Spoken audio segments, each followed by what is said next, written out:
that cool stuff I said before doesn't matter? Alright guys, welcome back to another session in our Lost Mines of Phandalin quest.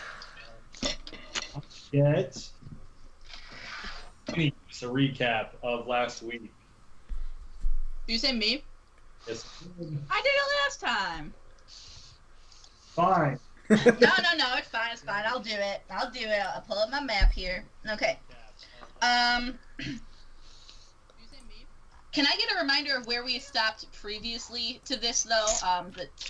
Not last week, but the time before that. Were we in the caves already? Yeah. Okay. So last week we continued in through the goblin caves. We ran into Clarg, who is a bugbear, and we defeated him pretty badly and stole his mace, hammer, axe, sword. Great sword. Great sword. Go. Fifth time's a charm. His sword. That's right. I thought it was a man bear. Man, bear, pig, Clark. Okay. And after we defeated him, we continued deeper into the caves and came across another bugbear named Yimik. And we have now defeated him.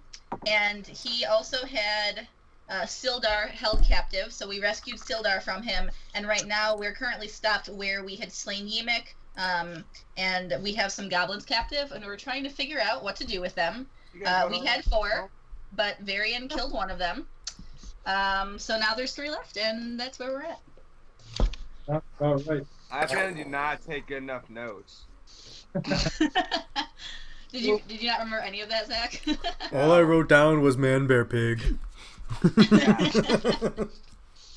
And then I drew a picture of man, bear, pig. Alright, so before we get started, let's do our usual, what's everybody drinking?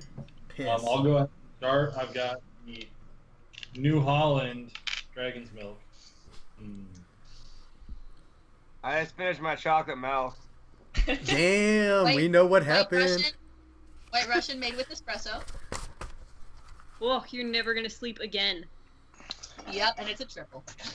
I'm doing a Grand Rapids Insider. You do 3/4 of their Founder's Breakfast Stout mixed with 1/4 of their Rubaeus. You can get it on tap at Founders, and it tastes like a chocolate-covered raspberry. And I'm doing it in a plastic hotel cup because I'm away from my house today. The stream brought to you by Founders. You guys go like really. I feel like I need to apparently start drinking crazier stuff than that. I mean, I like the chocolate milk, Zach. I gotta be honest. You do you, man. I'm gonna throw one out there for all those of you that aren't drinking on the stream. What are you guys reading this week? Yep. I just finished a book last night, so I don't know. How do you? Well, what were you reading? Junkyard Dogs. It's a Walt Longmire novel, written by Craig Johnson. Nice. God bless you. I don't understand anything you're saying. I've got 6 Wakes by Mur Lafferty, which, if you don't know her, she's epic. And it's all spacey. Look at the cover; it's awesome. I'm You reading. need to text me these things, Suze. I could do that. What I'm reading also is that- the what Player's you showed Handbook last for week. Dungeons and Dragons. I read it every night before I go to bed. I'm reading the Monster Manual.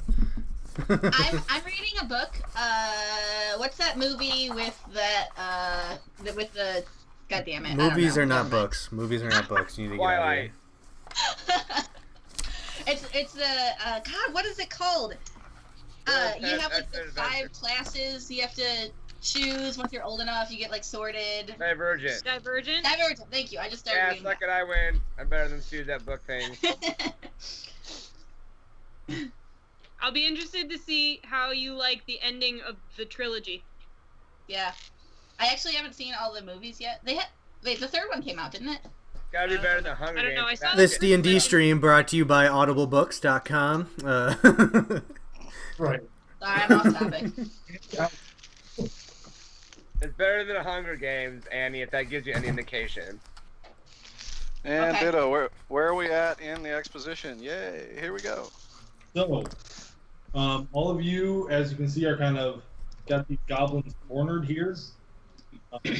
Sildar still isn't quite tip-top, ready to go. We quick rested, didn't we? Did we give him a healing potion? No. No. I mean, after a short rest, he's healed up a little bit, but he's still not really in a condition to fight or anything like that. You guys kind of sat around, took turns, watching the goblins, making sure they don't try and run again, readying your arrows in case they did, I suppose. And Always that's ready. where. If I believe we tied them up, or at least attempted to last time. You did tie them up. Okay, let's go. Let's move. Let's do shit and go places. We should probably talk to our new found friend that we just found and see how he's doing. And Is he conscious enough to talk? and if he knows any information that might help us on where to go, or where what's the other guy's name? Where Gundred is. I don't actually know where my notebook is.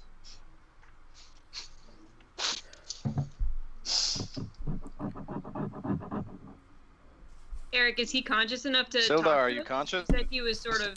I didn't realize he was talking directly to him. I wasn't. I was just discussing. So. Right. So I mean, Sildar is. I'm just staring at the goblins right now. To talk.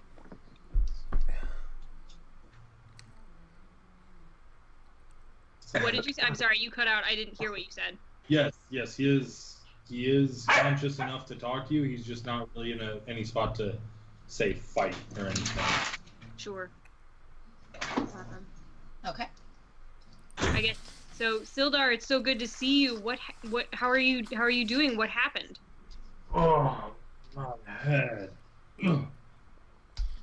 Oh, holy shit, Tanny. Your mic's cutting out there. Yeah, You gotta be a little closer. Tanny, what are you doing here? I came to get you. I came to follow and help, and I saw you get taken. Are you okay? I've seen better days, I guess. Head hurts. God damn, what did they do?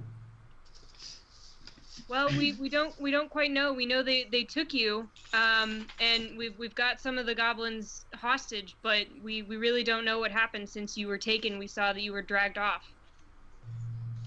Oh, that's about all that I remember. We were ambushed on the road. Arrows came out of the wood. It's like they knew where we were going to be and what we were going to be doing. While Lady Tanis is talking to the goblins, I would like to go up the stairs where we slayed Yemek and... Huh? Not the goblins. Sorry, I don't know what I just said. Where we slayed Yemek? Wait, what? She's talking to Sildar, not the goblins. No, okay, that's what I said. Sorry. While she's talking to Sildar, I'm going to go up the stairs where we slayed Yemek, and I want to check to see if there's any more paths to explore in the cave. Okay, sure. Roll an investigation check. Lady Tans. That would be a 5. Me rolled an investigation check? No. I'm just saying you can start talking while that's going on. Oh. Do you know what happened to Gundren? Do you remember anything? We were here for maybe only 10 hours before they took him away. They tried getting some information out of me, but an old guard like me, I'm not gonna crack. I think they were just gonna kill me. I'm glad you showed up. Who took him? Some hobgoblins. They came in quick, had a letter, gave it to the bugbear, and they took him. I wonder if we can find that letter. Oh, I don't think they left it. They just showed it and left. Oh, that's unfortunate. Leaving clues behind is always the easiest part. Which? Well, how are you feeling? Are you feeling up to following? We should try and catch up with them as soon as we figure out what to do with these goblins. Well, I can walk. Don't expect much more. And he kind of stands up. He's a little wheezy on his feet, kind of moving around. But he finds his balance, kind of brushes himself off, and now you can see kind of truly what's there. I mean, he's in his Under Armour, his added cloth Under Armour that he would wear. He's without his chainmail that he usually has. However, you do see the sign of the griffin on his cloth.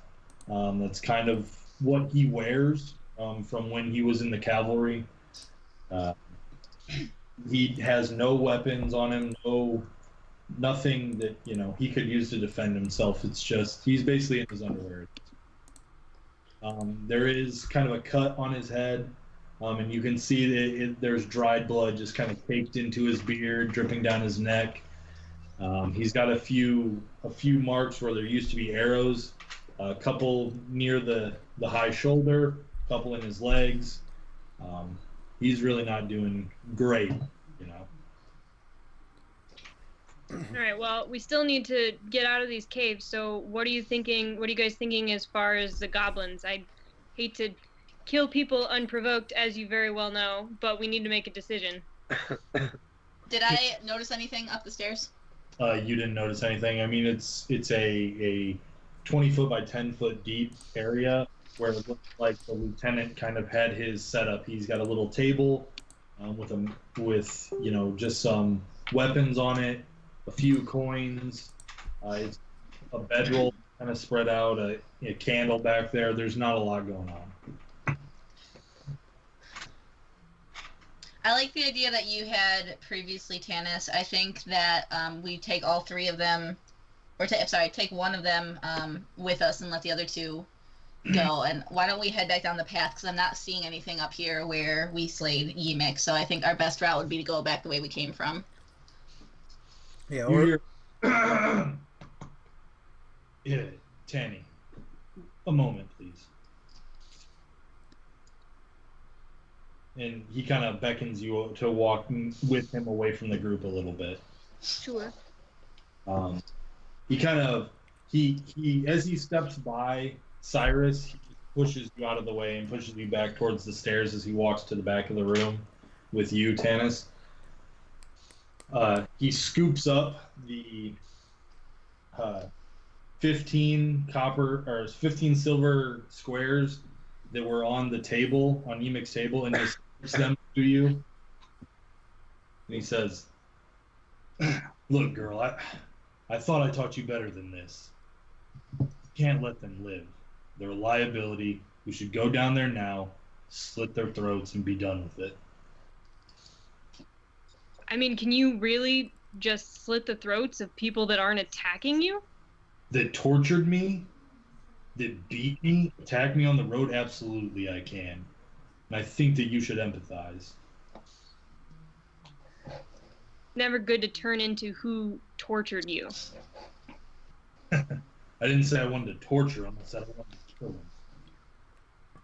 I think we should leave it up to the group. We rescued you, and I understand you're understandably upset, and I get that, but we can't just go through killing people because we think we should.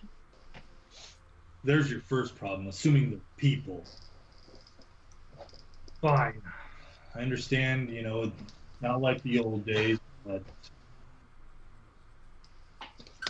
would like to... you cut out, Eric. Cutting out.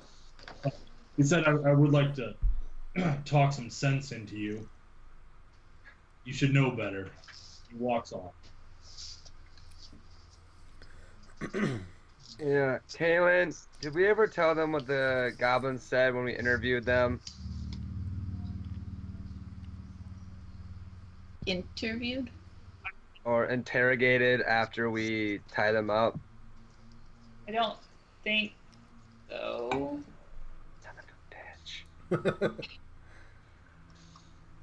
You remember what they Tennis. said, right? I have a suggestion for what to do with the goblins. Why don't we just tie them to a tree or something up out of the cave, and the forest can do or do not what they want, what it wants with the goblins. So we don't want to try to use one for intel? I don't think these goblins know anything. They're just little foot soldiers. Well, they already told us what they know. They did, yeah. They told us they took Gundren to a castle somewhere east of here. Yeah, through a forest. Yeah. So why don't we just tie them to a tree, and if they end up dying on their own, then they die on their own. Yes. The Tied path to the that, tree with arrows. What? Eric, the path that we walked down, what direction were we heading? Off the path, you were headed northeast. Okay, so As you guys are all kind of sitting around talking, some of you notice Sildar go over to the pile of goblin weapons, kind of kicks through them, finds a leather shirt that might fit him, puts it on, takes 2 swords, puts them into a belt, kind of rights himself, and just leans up against the cave wall. Oh, he's ready to go. Does anyone agree or disagree with my plan to just tie them up, or Time up outside, that's fine. I don't want to be the untrustworthy one here, but I'd really like to know how Tanis and Sildar know each other previously, because we just met her and they seem to be well acquainted. Suspicious of you. Well, ask your questions, dwarf. Tanis, we just met you. You seem to have been helpful, but somehow you know the guy that was supposedly protecting my cousin, who seems to have not done a great job at that. How do you two know each other, and why did he end up tied up in a cave? I don't see how we know each other is any of your business. I told you I knew him when you cut me down, and that was why I was following them. As Tanis is saying this, Sildar has walked up to you, Sigurd, and is now looking down at you. While he is a man with a graying beard, nearing 50, he's pretty intimidating at this range. He is still built like a warrior. Dude, he's all jacked up. You can take him. Sildar, the fact remains that we don't know where my cousin is, and we have you here. I understand that I may have offended you, but I care more for my cousin than I will ever for you. So if you can provide us information, great. If you want to join us, great. Let's figure out what to do with these goblins and go find him. Look, I know you want to find him. But the fact of the matter is, we're not equipped right now. We need to get back to town and figure out our next move. They want him alive. How do you know that? Because they took him alive. They didn't torture him like they tortured me. They wanted him alive. They wanted his information. I don't know exactly what that is. I heard he had a map. Map must be pretty damn important if they needed him.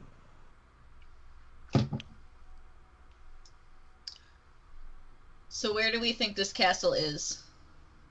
I mean, we know that it's east of here. Should we just keep heading through the forest? Why don't In town right now. I say we tie up these goblins, head back to town, and try to find out any information we can from the townspeople. They might know, someone there might know where this castle is exactly. We don't. I say we do what we will with these goblins. Let's make a decision. You guys know where I stand. And We can also rest in town, and then let's head back into town. which I think that we need. On the castle. If it's what I think it is, from what I've gathered from being in this damn cave, it's the old 7-tower castle. Do you know where that is, Sildar? The shitty thing about that is no one knows where the hell it is. Of course not. Not a tourist destination. Got it. If you don't know where it is, and we have no idea what we're doing right now, I say we head back to town. And with that, I'm going to start walking towards the entrance of the cave and yell over my shoulder, if anybody wants to join me, at this you can. He reaches out and puts his hand on your mouth. He says, if you would let me speak, I would get to it. Can I try to stomp his foot or kick him in the shin so that he lets go of my mouth? I need you to roll a wisdom saving throw.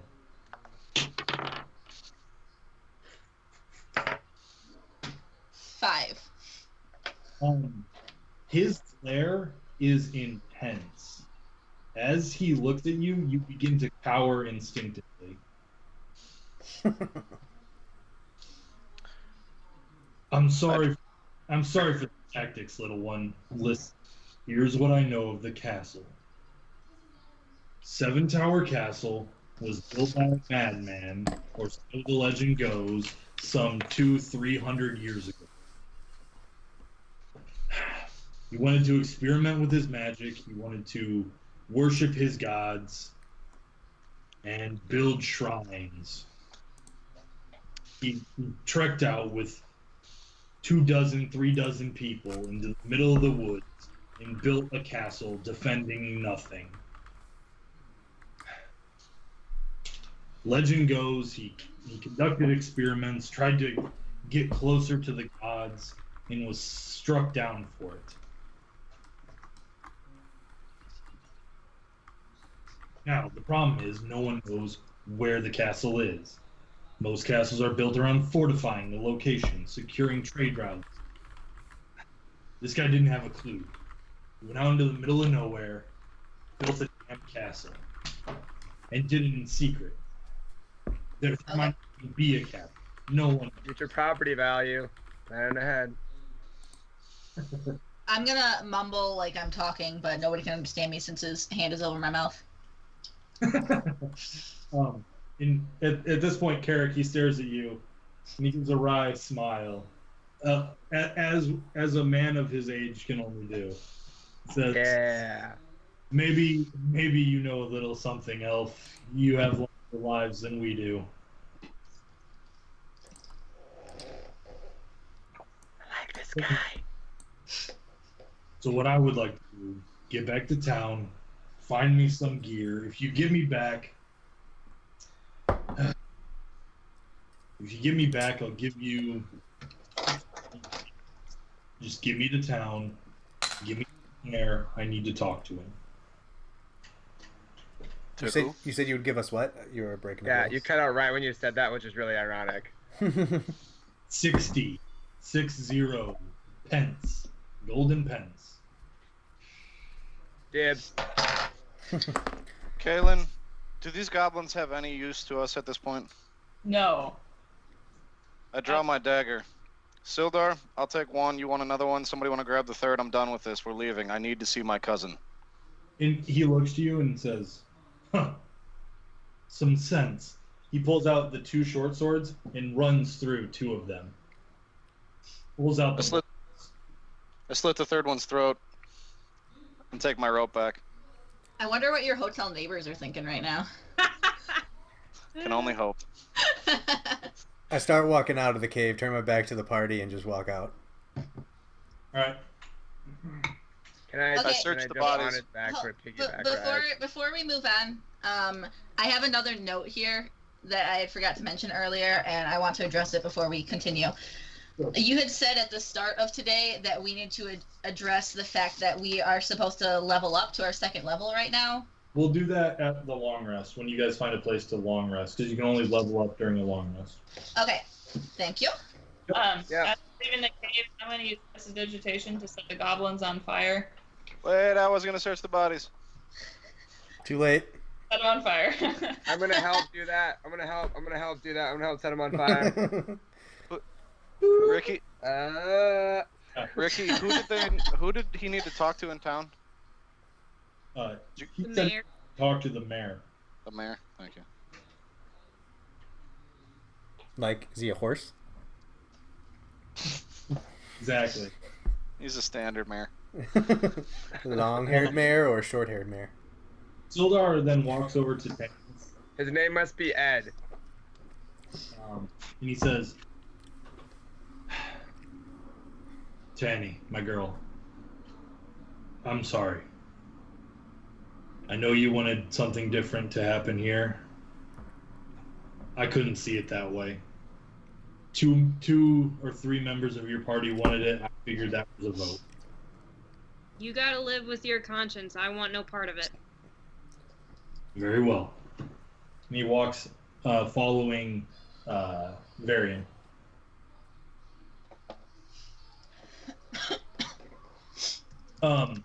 Tanis, what you know of, Sildar, I told you a bit, but he is an older man and he is set in his warring ways. Hey, doesn't mean old dog, new tricks. I tell you what. It's happening. I'm gonna push it. You'll see. All right. Sigurd's player stiffens at the mention of my lady. Well, of no relation to the actual adventure. Yeah, Carrick leans over to Sigurd and asks in Dwarvish, so no one else hears it. Like, do you think those two are an item, or is she still single? I follow Varian out of the cave. I cast light on my question. I cast light on my warhammer, like a soft reddish pink, to try to set the mood. Okay, that answers my question. I'm gonna run to catch up with I totally forgot your name. Sigurd, and keep close to his lit up warhammer as we leave the cave. Sorry, don't feel bad. Technically, I don't think I really know most anybody's name yet, except for what I've gleaned from the yelling in battle. So you're fine. Well, it's been 2 weeks, so I lost my notes, so I'm real screwed. Oh my goodness. Yeah, I have them written down too. Let's see. I'm with you. Oldenburgs. Before we get too far, remember the bridge up ahead is on fire still? We maybe need to find a different way down. No, there was a path that went down. Yeah, we'll have to climb it though. It wasn't a path. So, yeah, as you guys move out of this area, Varian, you get all the way down the path, look out in front of you, and then you remembered, oh yeah, this is on fire. And you turn back. Varian. I can end the fire. But the bridge might be a little unstable still. We may not want to cross it after it's been on fire for this long. I How mean, far is the bridge over the entrance, right? Can't we just? It was only what, 25 feet? Can't we just tie off the rope and drop down? That's what I was just going to say, Tanis. I agree. Great minds. Yeah. Or let's let's break not up the last big thing of water and just ride the wave. Let's not drop off the bridge. Let's go down the less steep, less hard way that we just passed on our way back out. Right, there's this way that leads to the bridge, and then there's this way, which you guys have yet to explore. But it does look like it leads back to the river. I go down the way we haven't explored because I have dark vision so I can see better. Okay, I need you to roll a perception check. Guys, you learn this doesn't go well for anybody when I roll. I believe in you. Hot dice. I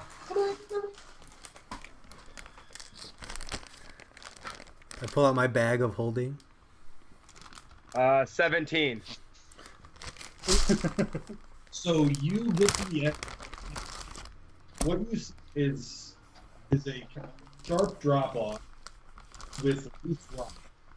It's not a sheer face. It looks like it's been worn down, kind of gravelly. It does not look like it poured a lot of weight. As it gets down, it goes down for 10 or so feet and then pulls down, carries down to the river point, and then has another drop off very similar to the one that you're standing at. Your voice is worse than normal, Eric. I'm just letting you know. Yeah. So, guys, I'm looking down this thing and... Wait. Who's eating something? I can't hear anything right now. Jeff's playing with his dice. Is that what's happening? Yes. I love that he puts his hand up like, nope, wouldn't be. Nope. So yeah, it's it slopes down gravelly, loose rock, levels out about 10 feet down, then another one that goes loose rock. Yeah, this path here, it looks like there's a slope, gravelly, goes down about 10 feet, then it flattens out, and you have a very similar slope just after that. It leads back down to the ground level where we came in. A lot better than going across burning bridges. Or repeat what I say, you can just say, I say that. Or you can say it in chat. It doesn't matter. I thought we could I have loved just repeat what you said. All these damn rules. Well, I'm a portly fellow. I say we use a rope and try to lower as many people down as possible, and the last couple will have to climb it. Who's got good Lower. agility? I'll go first. No medding. Let's send the halfling first. She shouldn't weigh much. Yeah, okay. Well, I did just volunteer. Roll a dexterity check. Me? Yeah. Are you just attempting to climb down? If she's holding the rope? Oh, she's holding a rope. Roll with advantage. Dexterity still? Yes.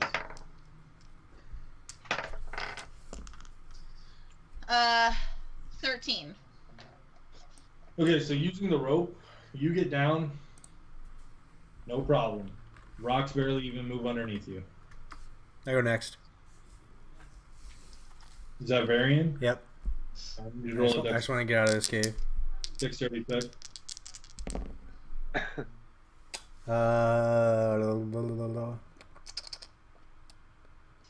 20. 20. Okay. So you start down the wall. You notice these rocks are not very stable. You slip once, you catch yourself, and make it down the 10 feet. I keep walking. I don't even say anything about the rocks. I think we tie Sildar off to the rope because he's still hurting and send him down before too many people get down there. All right. Should someone go down with him to help? Oh no, he can walk himself. He's good. I'm staying at the bottom of the rope so I can help anybody if, in case there's some sort of issue with the fall. As you say, should someone help him? He looks at you, says, "Well, maybe not as wise as I thought you were." He takes the rope. No, dude, I just said he could walk. Dude, I hope he falls now on his ass. With a natural 20, I don't think he's going to fall. Even though he's about 50, he grabs the rope, scales right down. Your stuff's tweaking out. Lost stuff. Yeah. No, my phone froze. I'm should be No, back. Steph slipped and went down. All right, so Sildar just grabs the rope, scurries down. Nothing even moves as he makes his way down. He is quite light on his feet for an old man. I'm gonna eat so much shit on this thing, I guarantee it. Hey, Sigurd, don't go last. 'Cause I feel like you're the last. Have I made it out of the cave by now? Is there any other thing that I would run into? Other one, roll a dexterity check. Carrick, Get back. Kaylin, why don't you go next? That way you can use your hands 17. to lift Sigurd down if he is the last to go, or Tanis down. Whoever's the last to hold the rope. So, Varian, So if he you goes down, he's taking. All right. fall with no rope. You just go down, and the rocks just give as you're starting to, and it just turns into kind of a gravelly slide. Sorry, who is this? Varian. You're pretty acrobatic. You as you're falling, you kind of catch yourself, but at the bottom, you're not expecting the creek to be as shallow as it is, and you your ankle. You suffer 1 point of bludgeoning damage as you tweak your ankle. Sure. All right, I'll go down the rope next. Nice. 17. Yeah, no problem. You make it down. I mean, you're lighter. You just scurry right down. So we're just leaving this rope here then? If I'm you still at the top. if you Are you fast, holding it or is it tied off? I'm holding it. You want to climb down without the rope or you want me to? I had a thought. Ditto, what kind of slope are we talking for this? you're probably talking 60, 70 degrees. Oh, so it's near vertical. Yeah. I'm also still up there, by the way. Hello. Is there anything we could loop the rope around at the top to make sort of like a snow anchor and climbing? Will my But idea obviously not in work? snow. There's nothing natural that you can tie it off to. Could we get one of the weapons and somehow like leverage it into the rock and then use that? I'd like to. Yeah, I have pitons. I'm gonna hammer a couple into the top and loop the rope through it. Yeah. Cool. Just give me a strength check. Can I get some help hammering these in? Anybody? I gotcha. How are you I gonna like hammering things. Yeah, how are you gonna help him he's gonna hammer hold it. something in? He's gonna hold it for me so I don't hit myself. perfect? Yes, please. 14. Yeah, no problem. You If hammer. you hit me in the neck, I'm gonna be pissed. All right, It's one not at a time. varying up there. I think you're fine. Jeff, Well- just enter the next shot counter. You said this was about 20 feet down? No, this one's just over 10. So we could run the rope through the pitons, like to where we could retrieve the rope but leave them at the top. Probably. If I have 50 feet, maybe. I mean, you could try. Otherwise, I'd tie it off on there. You're just not sure that you'd have enough hold on it to make sure. it down the slope without it coming loose. All right, I tied the rope off. Who's next? I'll go. Dexterity check. 21. Yeah, not a problem. You scurry right down. Like your sister, always following in her footsteps. Could roll that shit when I fucking fight someone. Tannis, after you. Yeah, I'm not gonna look up at her butt while she's climbing down. That's not how vertical things work. What do I combine this with? Dexterity, you said? Yes. Also, Carrot, can I have you roll a stealth check and a perception check? Since it seems like everybody's getting down the rope okay, I'm gonna head out of the cave where Can I just Varian roll is. one, tell you, roll the second one with the same dice? Yeah, roll one, tell me what the number is, then roll the next one. First one's stealth. She's gonna see me do this.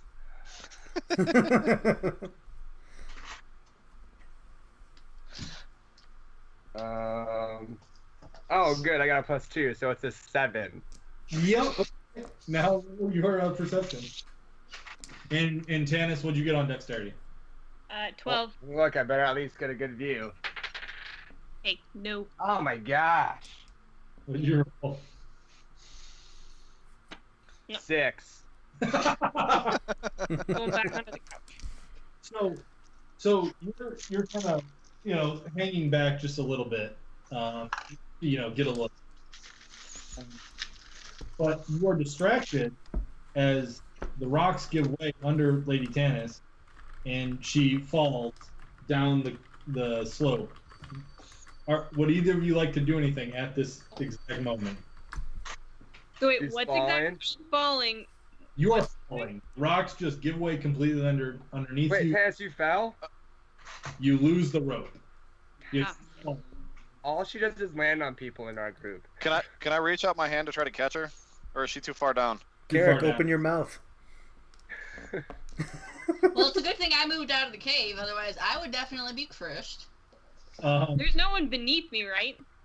I mean, Carrick's pretty close to being underneath you. Give me the Lady Tannis. I need you to give me a acrobatics check, and Carrick, I need you to give me a dexterity saving throw. Land on his neck. Is this I to cast save her or to thaumaturgy. save my own ass? Save I your guess- ass. Oh, that's cast a gentleman thing to thaumaturgy. do. I like that. Good response. I know. got 15. 15. So wait, I have to roll a what? Dexterity saving throw. Is that any different for adding? Yeah, the second box down, there's saving throws.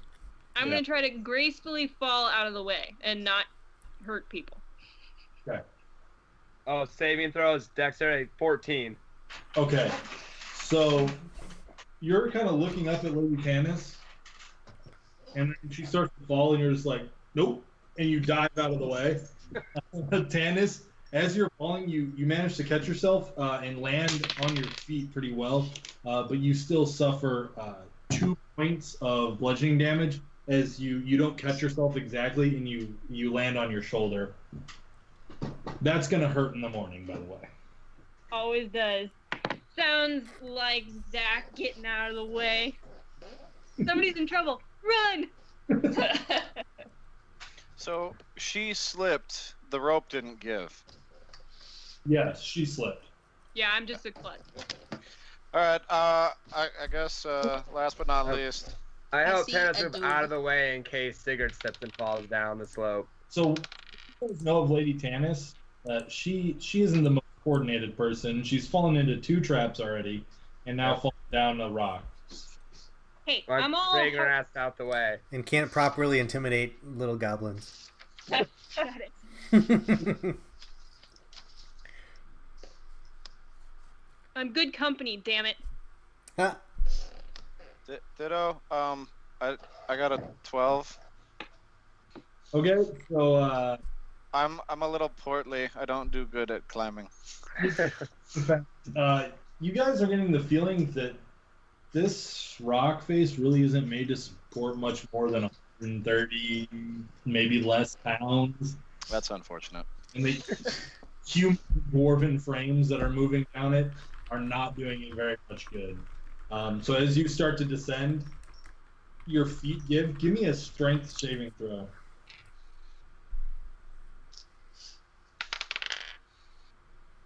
That's unfortunate. That's also a 12. Feet give, and you slam into the rock faces you're trying to repel. It kind of knocks you senseless for a second, and your hands, you just feel them give way. As you fall, you land not so gracefully and take 1 point of bludgeoning damage as you fall right on your back with a ugh. And as you land, Lady Tannis is just now getting up and kind of brushing off her nice clothes as you just land in a pile of dust, flies up. I reach up as high as I can and cut the rope and take the rest of it with me. So call it 40 feet left. You want me? I'm taller than you. I can do that. Weren't you gonna try to at least get it without having to cut it first? I had to tie it up at the top. There's no way.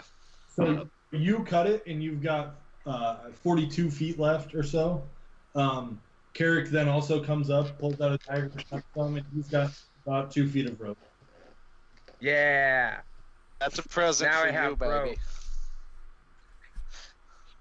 So I'm you so guys, excited to see what you do with your 2 feet of rope. Yeah, I bet you are. so you guys go through the same process. The next slope isn't quite as demanding of you, but you still do need to tie off about 8 feet of rope. So mark off another 8 feet, and you guys are now all down in the river. Varian's already out of the cave at the entrance. Sildar's out there with him as well. He leans over and says, "So what are you doing with these? This group of adventurers, I guess." I just look off to the side and ignore him. Rude. I go join them outside the cave. Problem with me? You Oh, heard wait, my now I stance gotta on the go down. goblins. Young and naive. Very well. And he walks away. Am I near Carrick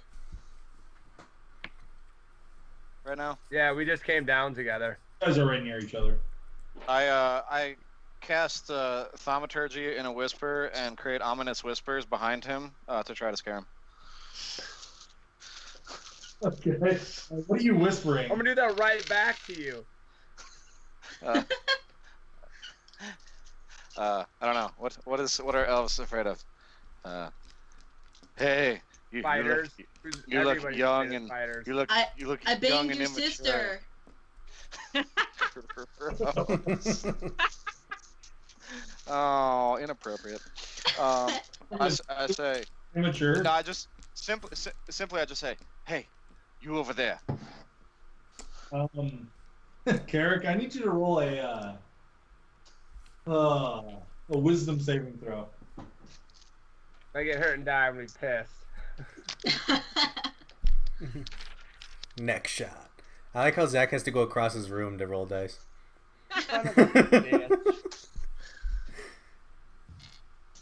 Fucking 4.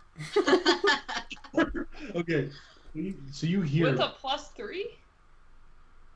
Oh, did you Yeah. roll, you rolled a 1, No, I got a 4. so you rolled a 7. No, I rolled a 1, but I got 4 total. Okay, if you roll a 1 or a 20, you say that. No, I got 4. So you hear right in your ear. Hey, you over there. You have no idea what this voice is. You turn around. You don't even turn. You're too afraid to turn around, and you just book it. You kind of run out, and you run past your sister. Carrick, what are you doing? Spiders.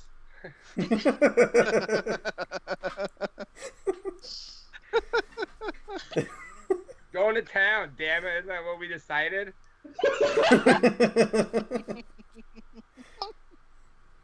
Get a good cardio in. Oh man, You run. it's even better than I could have hoped. So, Kaylin, as you're confused as to what just happened, you see Sigurd just kind of strolling out, big ass smile on his face. I'm gonna look Guess at I got that 2 feet of rope. him questioningly, but just keep walking and not think. At this time, you guys are all out of the cave. You've noticed that Varian and Sildar are on opposite sides of the cave opening, just looking out in their respective directions, not really noticing the other there. Should we head back to our wagon and make sure that none of our supplies have been taken and our oxen killed? I agree. Yeah, Let's I'm not already waste any more halfway time there. then. We're headed that way anyway.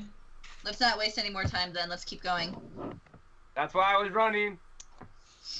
I'm gonna take off down the path then. I guess following Carrick. Carrick, can I have another wisdom saving throw? Oh Lord. He's gonna keep running. Where'd he go? He might have left. Lost Carrick. Eric. Well, that's fine. So you guys continue on the path. Oh, there he is. Oh, Oh. we- Okay, sorry. This is worse than the phone call. Oh God! Oh, the phone call was so bad. Guys, we look so professional right now. Eric! Well, I'm gonna get. I'm gonna get more beer. Quick break, everyone. All right. All right, drinks. Let's do it.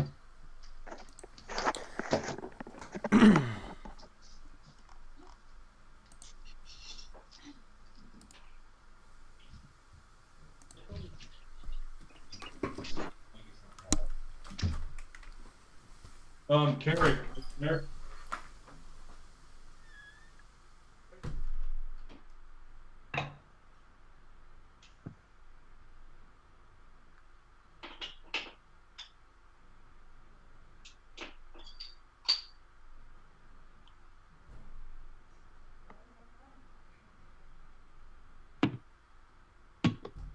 There's what? Oh, that's all right. You're the only one here.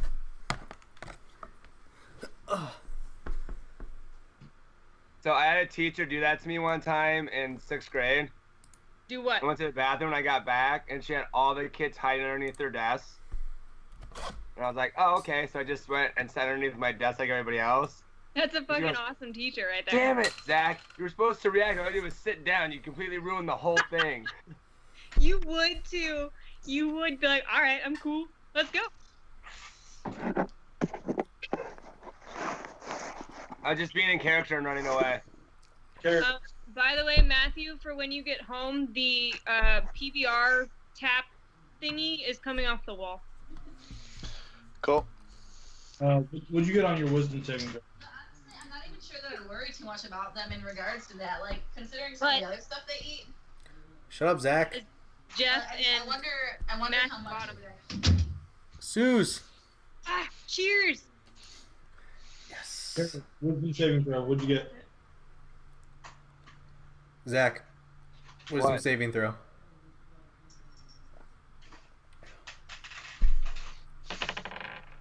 I was supposed to roll with. Oh, that's not the right dice. Everything's a D20.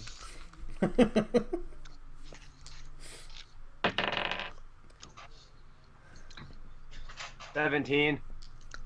Okay.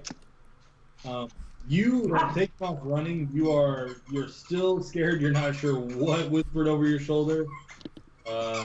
Maybe it was a talking spider. You don't know. But you kind of get your wits about you, and you stop running about 5 feet from the edge of the pit trap that you guys walked past as you came to the caves. As he stops, can I take a long branch and like slowly try to tickle the back of his ear to make him think it's a spider? You're not even close. I mean, he was. Oh, okay. Never mind. Are we all back? Moose could hear the squeaking on your end and was looking around like, where is it? I have to have it. That's I fine. understand your pain, Moose. I don't like noises coming from behind me. Alright, we all Also, guys, Zachary? pit trap. You guys a minute or two, but you do catch up to There's a pit trap. Carrot. Tannis, you really should look at this. There's a pit trap. He points out the pit trap. Okay. You guys know you're probably only about 30 to 40 minutes away from your wagon at this point. You continue onward. You get to the spot where you left your wagon. It is still there, still covered up with the branches and leaves that you camouflaged it with. A quick once over reveals that nothing has been taken and that it's been undisturbed. And the oxen is still there and alive. Yeah, they're just sitting there just eating grass.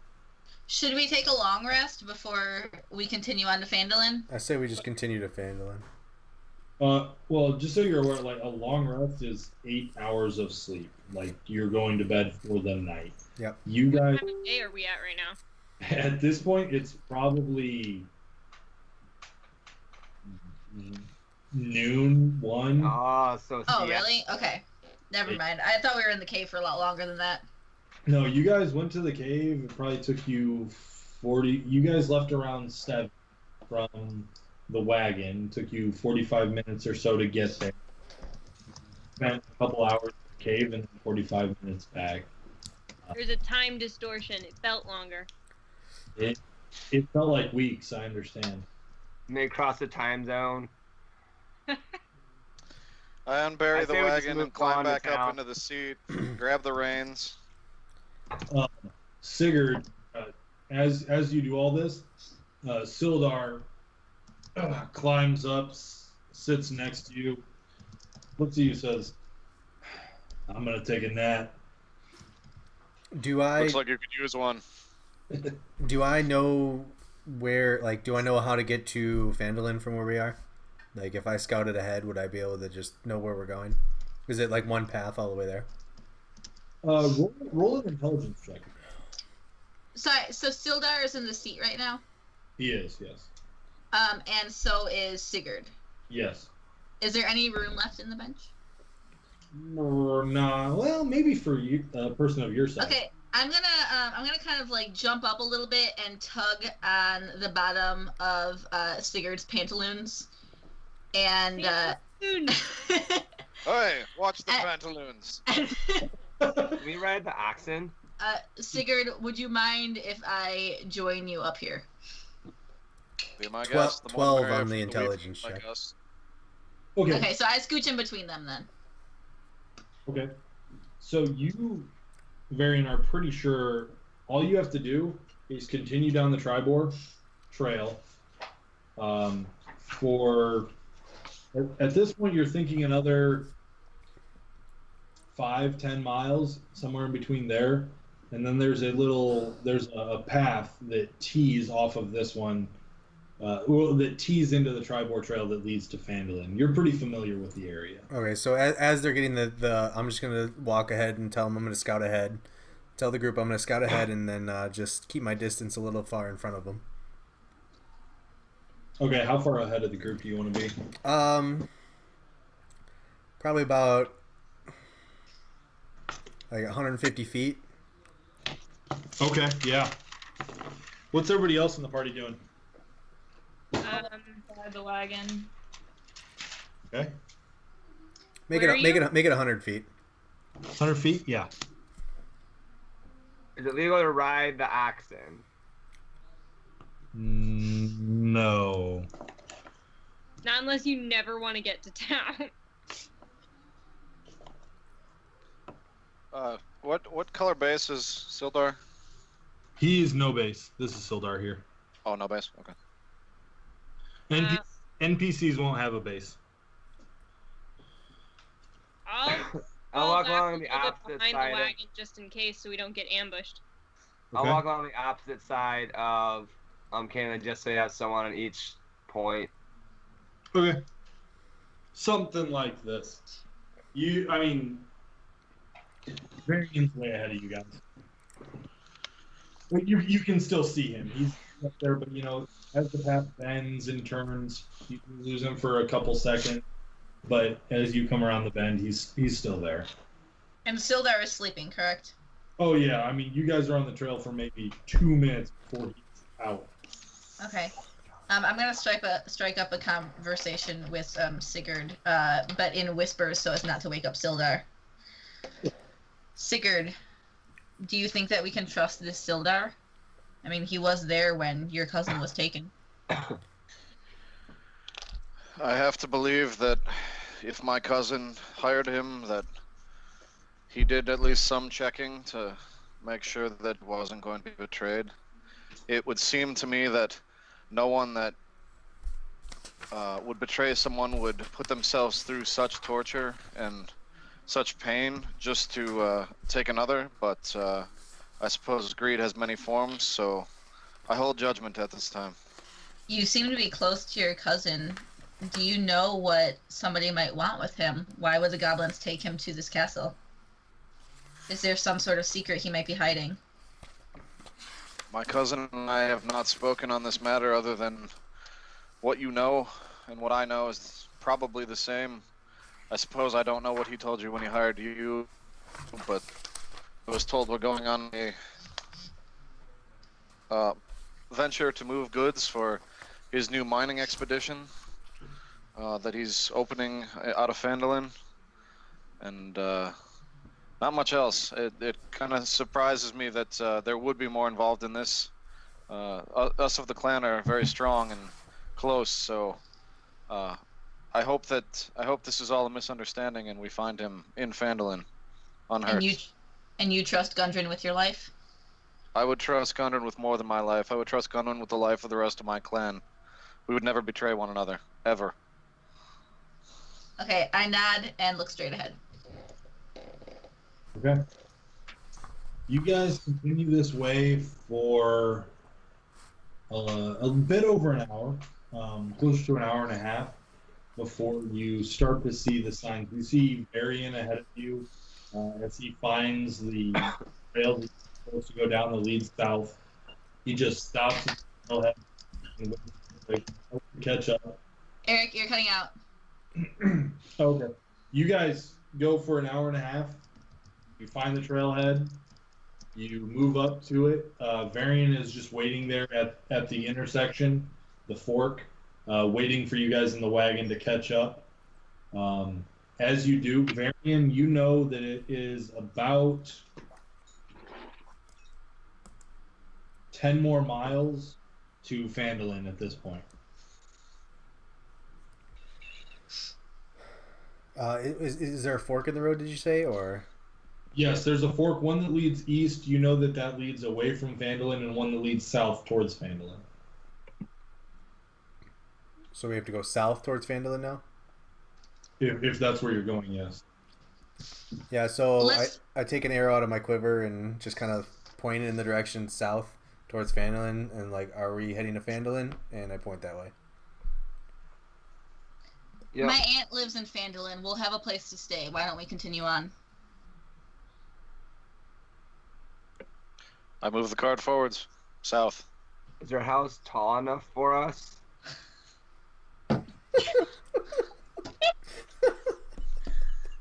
Carrick, I think you can make do.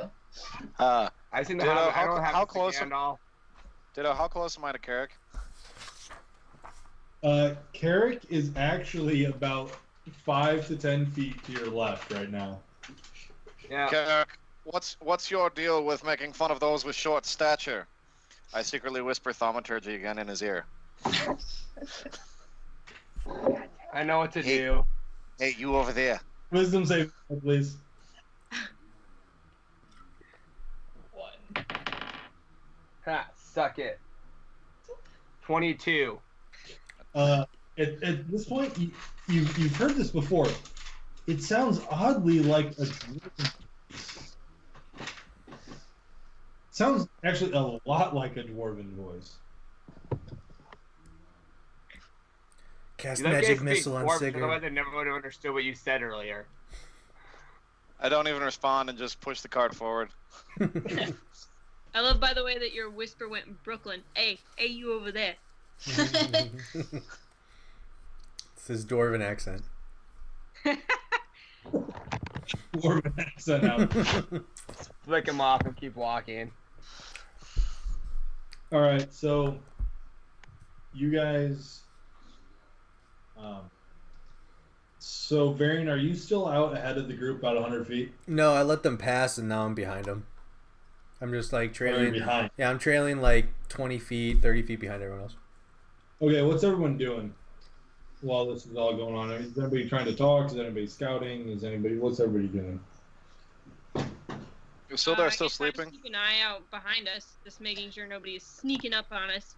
I'm gonna slowly pick bugs off the wagon and put them in Sildar's hair as he's sleeping. To get back at him for covering my mouth and not letting me speak. All right, I need you to roll a sleight of hand check. I'm super excited about this. 25. Oh, hold on. I critted with the 20 and then plus 5. Sure. Okay. So natural Yeah. 20. Yeah, that thing. That's Yeah. that's what I did. Yep. Got it. The one.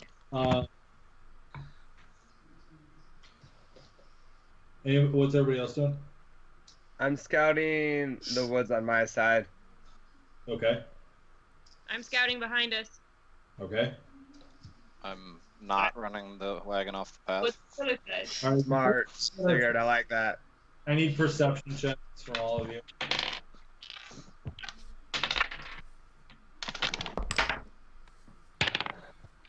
Can I have advantage because I'm up higher? No. Put you at the same height as the rest of us. Wow. Another short joke. Holy cow. Welcome to the Thunderdome. An 8. Okay. 21, Ricky. Yep. 19. Damn. What? What? I got a 9. I got a 9. You are putting bugs in someone's hair. You are. Okay. Okay, so you guys continue from the fork in the road for about an hour, almost 45 minutes to an hour, somewhere between there. The sun is starting to go down, not in the horizon. It's not late, but it's probably around 3 o'clock. So, as you guys move forward, you notice you're coming up to a choke point in the woods, very similar to where you were ambushed before. You know, it was around a bend, there was a choke point, and that's where you saw the 2 horses. So Sigurd, knowing your training, you're naturally on guard. what you see is some movement off to your right, about 30 feet into the woods. I stopped the wagon immediately. Okay, so you stop the wagon. The movement that you see that you suspect is in the woods is probably still about 80 feet off. But it's about 20, 30 feet into the woods, but still 80 feet off from you. On which side of the path? The right side, so that would be on the west. Which is Kalen's side, correct? Oh, now you're Oh, we're heading heading towards... south. Right, yes. That is on the side with Kalen, yes. I beckon to Kalen to come closer to the wagon. Okay, I'll walk over. Kalen, I spotted some movement in the woods, about 30 feet in, 80 feet out from us. Could you take a couple guys and check it out? You know I'm just going to clink about in there. At this point, Sildar sits up. He yawns, says, "A chance to fight?" Sildar, I don't know that you're in fighting shape. Who are you to tell me? You have bugs in your hair. He looks around, he's like, "The hell?" He starts ruffling his hair and getting all the bugs out. He's like, Cyrus, why don't you come with me? I jump down off the wagon and stay and stealth behind Kalen. And while I'm doing that, I also would like to ready my bow just in case. okay. Do I need to do a stealth check? We both do, probably. Yeah, Yes. I'll want, well, are you trying to stealth? Yeah. Okay, well then, yeah, both stealth checks from both of you. Did I say anything with my perception check? So I'm gonna move closer to the wagon and draw my weapon just to be safe. Sure. I got it. What was that, Carrick? I missed it. When I rolled my perception check, did I see anything on the left side of the wagon? No, you did not. Okay. So, I have a 19 on stealth. I got a 20, so hopefully we're Pretty good. dang stealthy, if I do say so myself. Varian, how far back were you? Like 25 feet. Okay, so you've noticed the wagon come to a halt, and you see Cyrus and Kalen head off into the woods. I attempt to look down. I have purposely not readied my weapon or shield. I'm sort of looking down at the axles, making it look like maybe there's something wrong with the wagon and we didn't stop on purpose. Okay. In case someone's watching. Roll a deception check.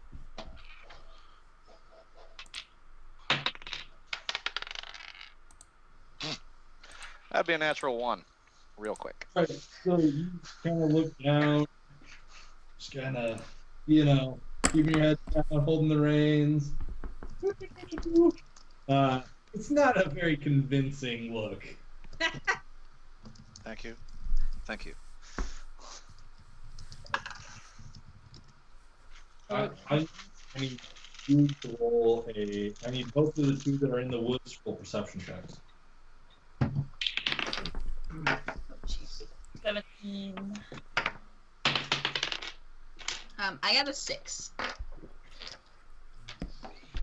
Okay, as you are Cyrus, you're trying to stealth in behind Kalen as you guys are walking through the woods, kind of keeping to the trees, moving as stealthily as you can through the gaps. You can't really see around her. You're trying to get a look, but you can't see very much. However, you in the front, you do see, standing behind a tree, you can see half of a goblin form, hands on his bow, just kind of looking around the tree, looking towards the path to the wagon. Just the one? You see one. Okay, I'm gonna... And they didn't notice me? Us? You don't believe so. Looking at the path? Okay. I'm gonna motion to Cyrus up ahead. And then How close is this? This is actually like 20 feet off. Eric, you're cutting out again. It's where? It's where?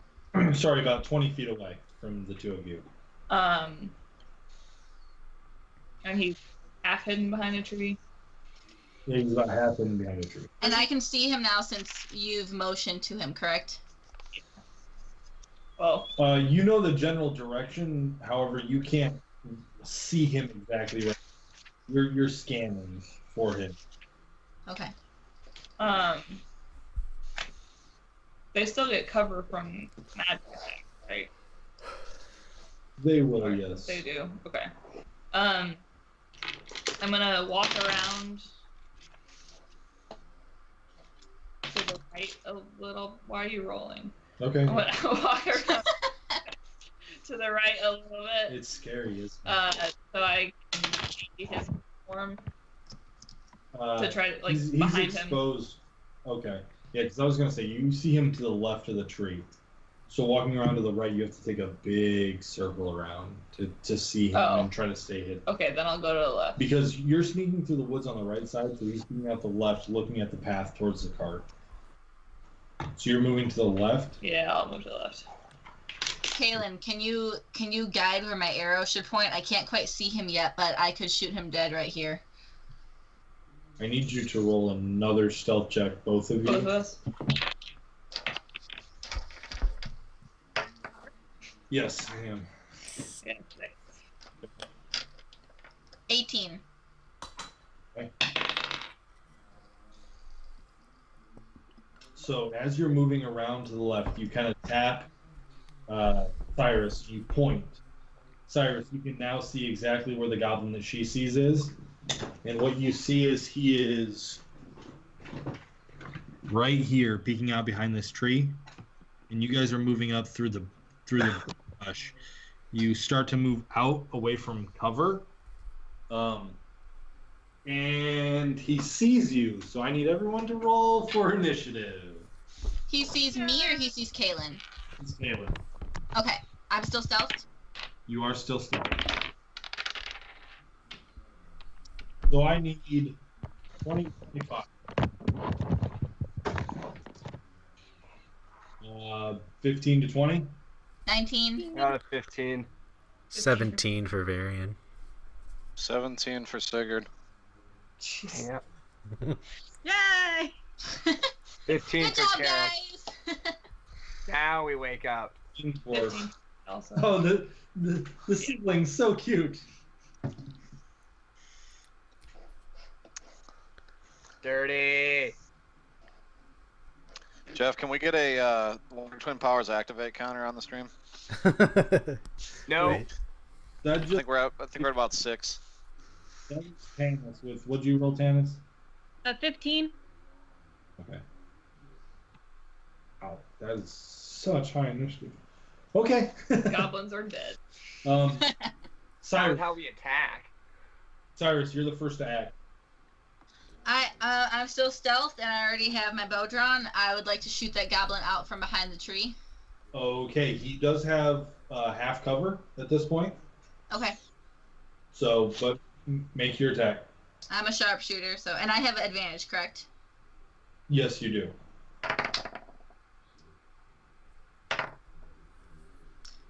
Okay, I have 16 and... Does that hit? 16. Okay. So you see the goblin peeking out from behind the tree. You and Kaylin are trying to make your way around to get a better view at him. But you can tell he spots Kaylin. So you immediately jump out from behind her, and send an arrow his way. But you just barely hit the tree trunk, and you hear a thud as your arrow digs into wood, just barely missing the goblin's face. Okay, To move. Can I take a bonus action and yell something back to the party? Sure, yeah. Okay. There's goblins out here. Take cover. Can't hear you. What'd you say? There's goblins! There you go. To move, or are you staying where you are? I would like to move behind the nearest tree just so I don't get, like, super dead. There's a bush here and a bush here that you can get behind. There are no trees. The nearest tree is back here. Okay, I'm gonna get behind that bush that's just north of Kalen there. Okay. Oh, sorry, other one. Other north. Are you sure you don't want to hide behind the horse? Not always Is there- Undercover. here.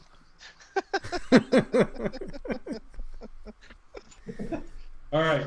Next we have Varian. Varian, you are 15 feet back from the nearest party member, but Yes. you're closing the gap. Yeah. So, is that 30? Is that 30 more? Is that my movement too? If I move, can I get 30 feet closer to the goblin? 30 feet closer to the goblin. You can get about here. Sure. Okay. You're just in front of a tree right here. Okay, that's fine. And then is he at like what, quarter cover or any cover? He's still got half cover at this point. Still at half cover. Okay. Yeah, I'll knock an arrow and shoot at him. I'll be right back. Yep. You pull back. I need you to roll your attack. 18. 18. Okay. So you pull back your arrow, and you take aim at what little you can see. You let loose. I need you to roll for damage.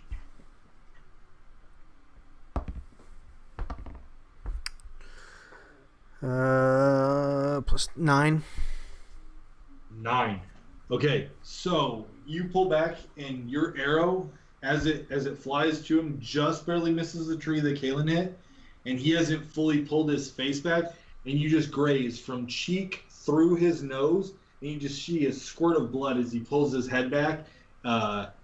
You got him pretty good as that grazes through his face.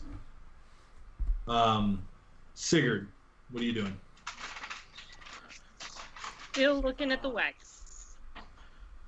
How far am I from him?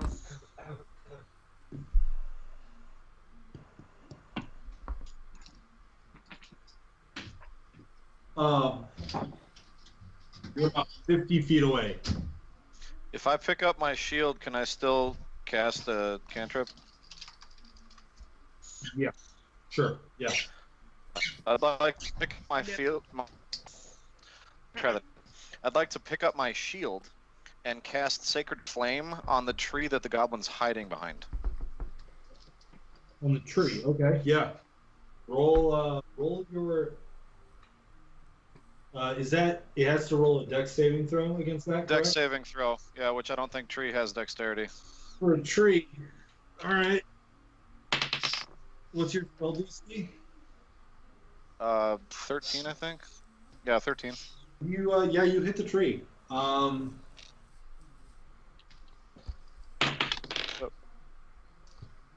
Okay, so you call down your Sacred Flame onto the tree. You strike it dead center. There's a holy flame that just comes down and illuminates the tree. Some of the branches start to light on fire. Can I have you roll an intimidation check with advantage? Sure. Don't worry about it. 17. Yeah. So at this point, you can see the fear in the goblin's eyes. Even from this distance. I yell to. Actually, no, I'm not gonna yell anything. I feel that my action is spoke for itself. Just in case, I'm gonna climb down behind the wagon. I'm not doing so hot right now, and I don't want anybody taking pot shots at me. Yep, you climb down behind the wagon. You're pretty close to Carrick at this point. So now the goblin, reasonably terrified, jumps out from behind the tree and sprints forward. And he's going to take a swipe at you, Kalen.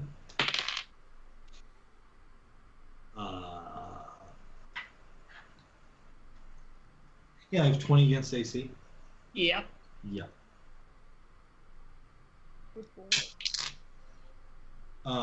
So he runs forward, dropping his shield entirely.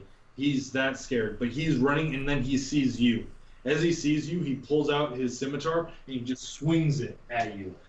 So the first person he sees, he cuts you across your arm for 4 points of slashing damage. Okay. As he does, you pull back instinctually, grabbing your robes where the sword cut through. What you hadn't seen previously are the other goblins hiding in wait. All you see is an arrow as it flies out of the woods, striking Sildar in the chest. As it's coming to him, he instinctually moves back, but he still does take 5 points of piercing damage.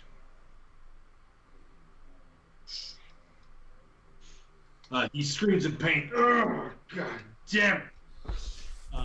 Grabs the 2 swords that are in his belt. The goblin attempts to hide, but it is quite unsuccessful. You can see him here. Another goblin runs out of the woods.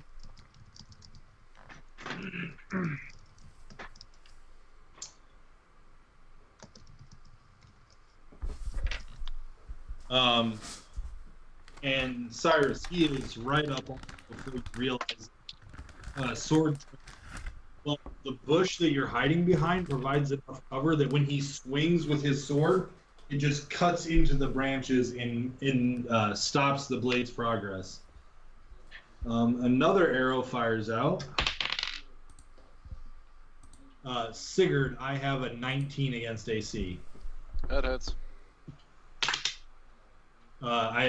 So you jump down off the cart. You're thinking, okay, get behind the cart, duck, protect myself.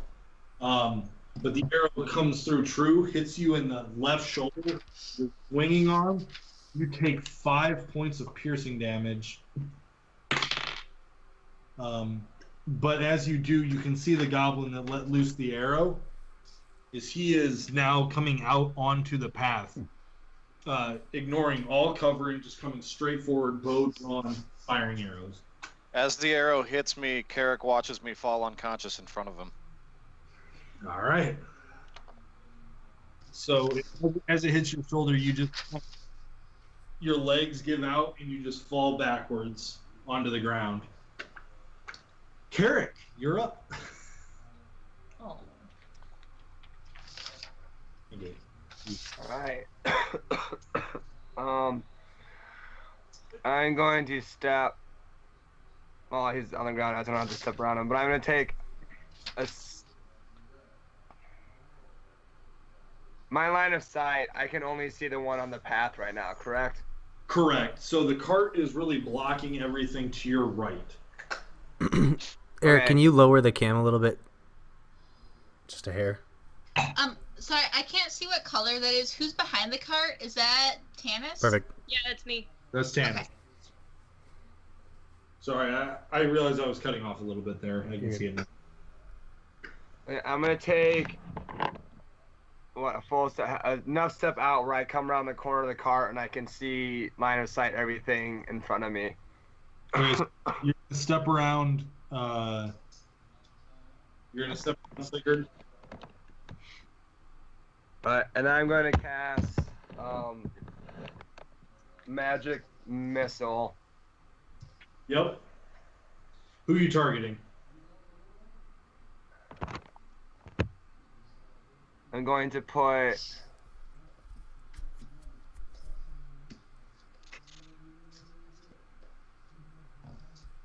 two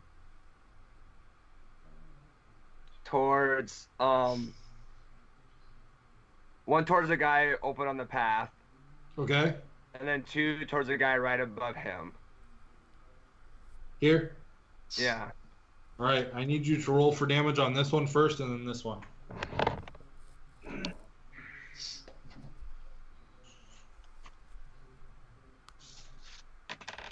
The first one I rolled a 3, but I forgot what the plus is on it. +1. So it's a 4. Yeah. And then 2 on the second one.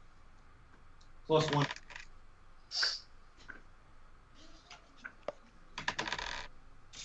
5. Okay. So you see Sigurd fall. You assess the situation. You think, I need to take out the threats. You run forward, drawing your arcane energy. You throw out 3 long slivers of 3 long crystalline shards. One streaks dead forward, striking the goblin in front of you through the stomach. It pierces out the back of him. The other 2 streak off into the woods. You don't see them hit. You just hear a as 2 find their home in the goblin. Would you like to move anymore? Or are you gonna stay where you're at? I'm going to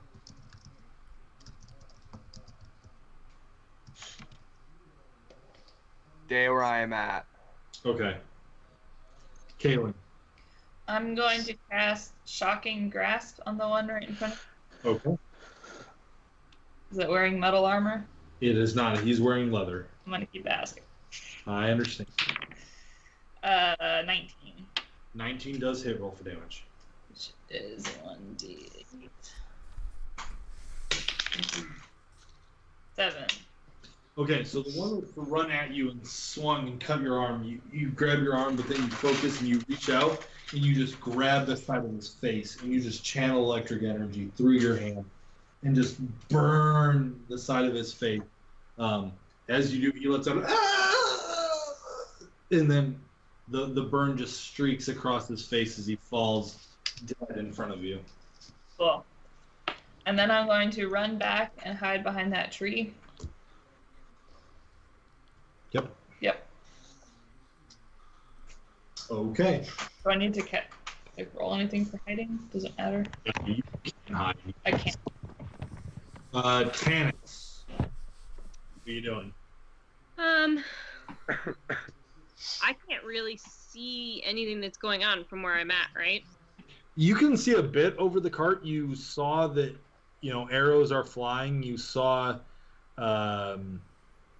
Kaylin reach out and electrify a goblin, and you saw him fall and her run away. You can see her now trying to hide behind the tree. You suspect the action is, in front of you and to your right. How far is the goblin next to the green base? How far is that from Sildar? Yeah.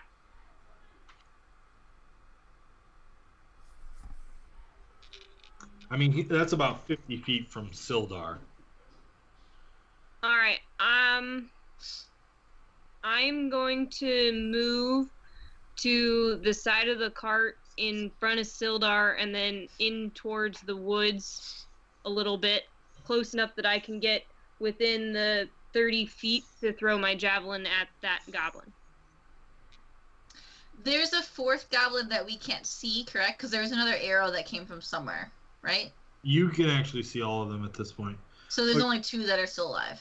There's 3. There's 3. Where's the 3rd one? Directly in front of the cart. Off the left side of the screen. One here, one here. I can't see that. Oh, you can't see this Yeah, one? if you shift the cam to the left a little bit.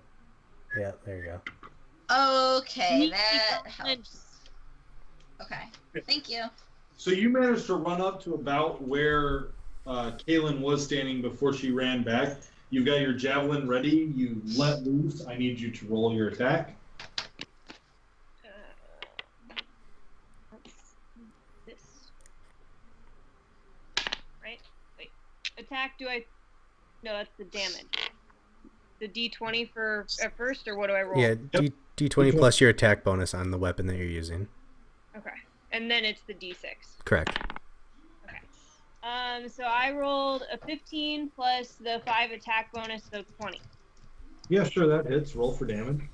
So then that's the D6. Yep. 4. Okay. That's including your pluses, right? Yeah, rolled a 1. Perfect. Natural one? Yep. Okay. On the It was damage. very Damage is unnatural. Doesn't matter on damage. So as you're running, Oh, okay. you grab your great axe in one hand, you reach over your shoulder, you grab your javelin, and you just let loose a huge throw. As you do, the goblin sees it coming and kind of dodges out of the way. Clips his jaw and neckline and just sails off into the woods behind him. But you do see that it did in fact hurt him. That's about all you got. So now Sildar grabs the two swords out of his belt, runs straight forward down the path towards the goblin in the road, pulls out both of his swords, takes one swing at the goblin, slices him right across the neck. He deals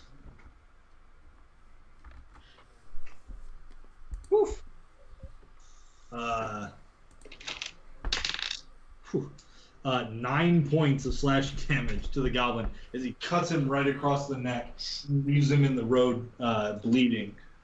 He then turns his attention to the next goblin and takes one step towards him.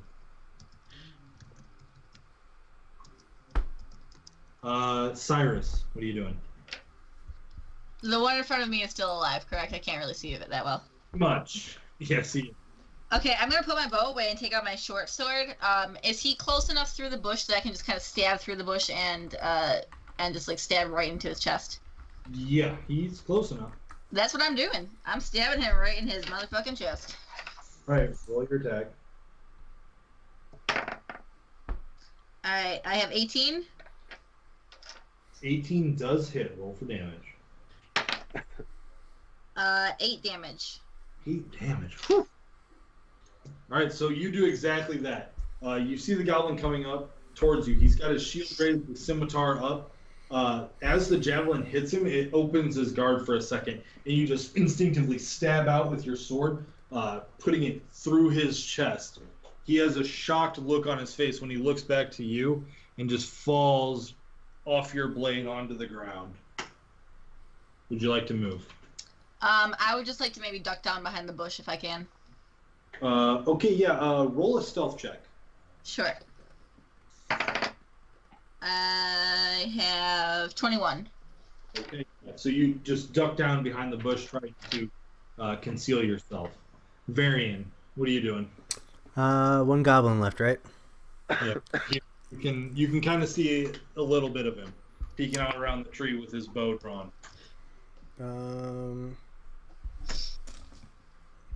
A little bit is all I need, so I'll draw another arrow and go for a shot. Yeah, sure. Roll an attack. Maybe I need more. 16. 16 just barely hits. Like a boss. Roll for damage.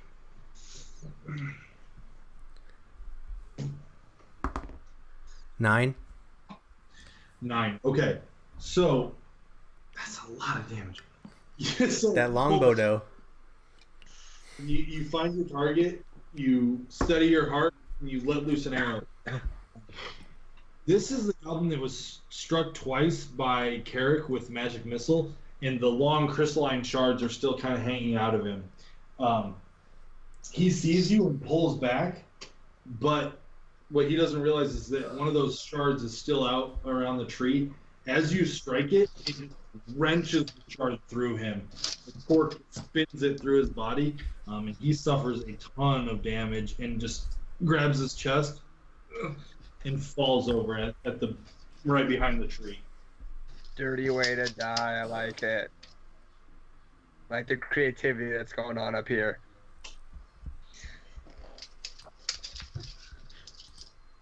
As far as you guys can tell, all the goblins have been slain. As the last arrow goes and kills the goblin, through a little help, Sildar looks over to you, Varian, and he screams, "That one was mine!" Sheathes his sword, walks back towards the wagon.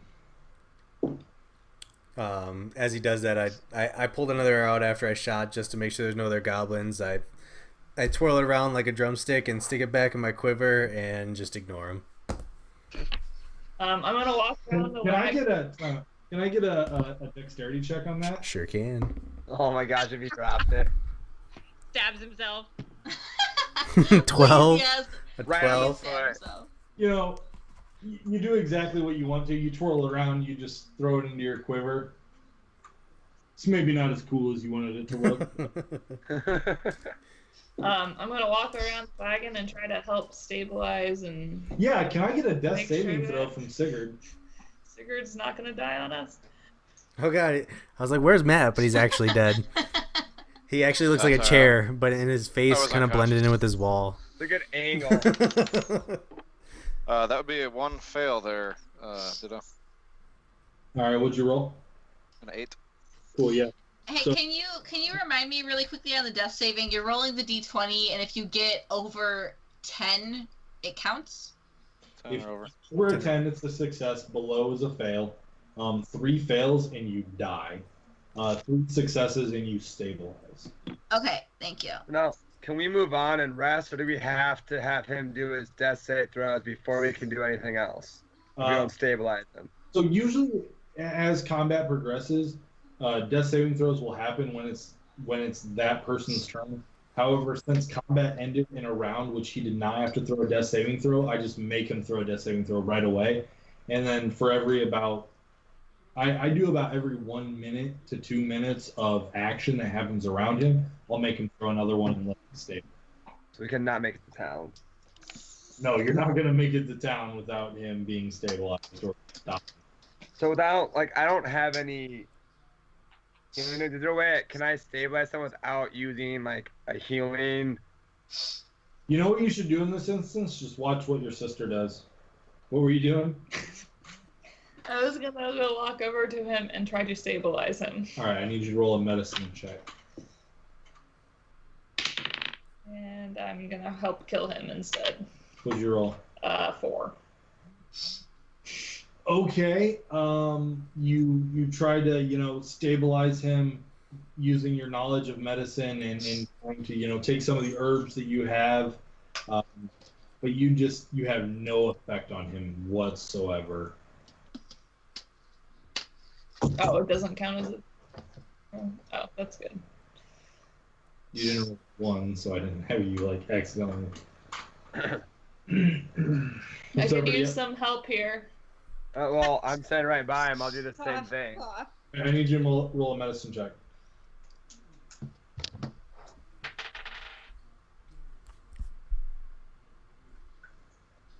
$18. All right, so you reach into your component pouch. You're like, okay, let me think about my book learning. Okay. These are so you bring out your herbs, some that you read about, and you just basically force him to swallow these herbs. And as you he makes a little choking noise, right like that. But then he gets them down, and you notice him go, and he comes back to. Did I get him? Where? What happened?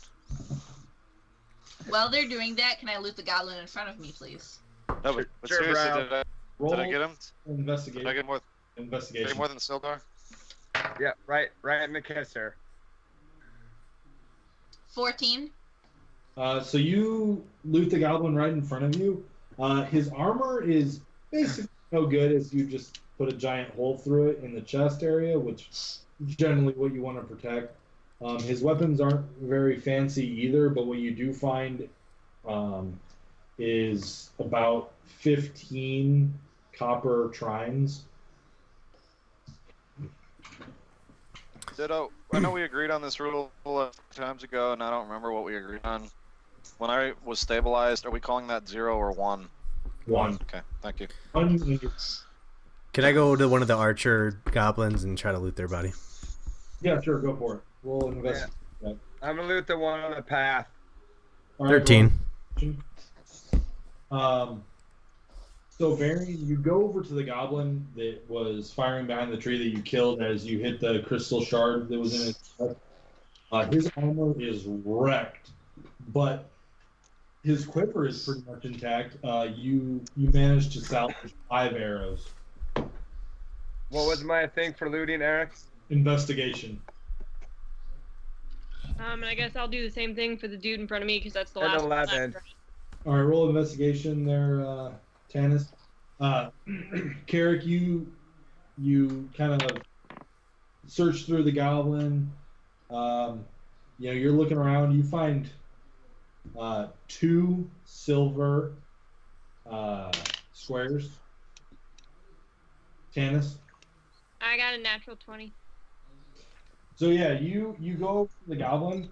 You find on him two silver squares, and then you're like, well, you know what? I should go get that damn javelin that I threw over there. And you just kind of push him aside. You go over, you grab the javelin. It's right over there. It's actually embedded in the trunk of a tree, and you just yank it out, put it back on your back. I'm gonna head my way back towards the wagon so I can meet back up with the party. Okay. What's everybody else doing? Same. Cool. I'm just gonna assume that you guys are taking the same order you head towards Phandalin. I'm not. I'm gonna be ahead. Be able to drive the cart in my condition. Can someone take over? Is he able to lay down in the back, or does he have to lay down in the front? Is there space in the back for him to lay down? There's not really space. The cart is pretty well loaded at this point.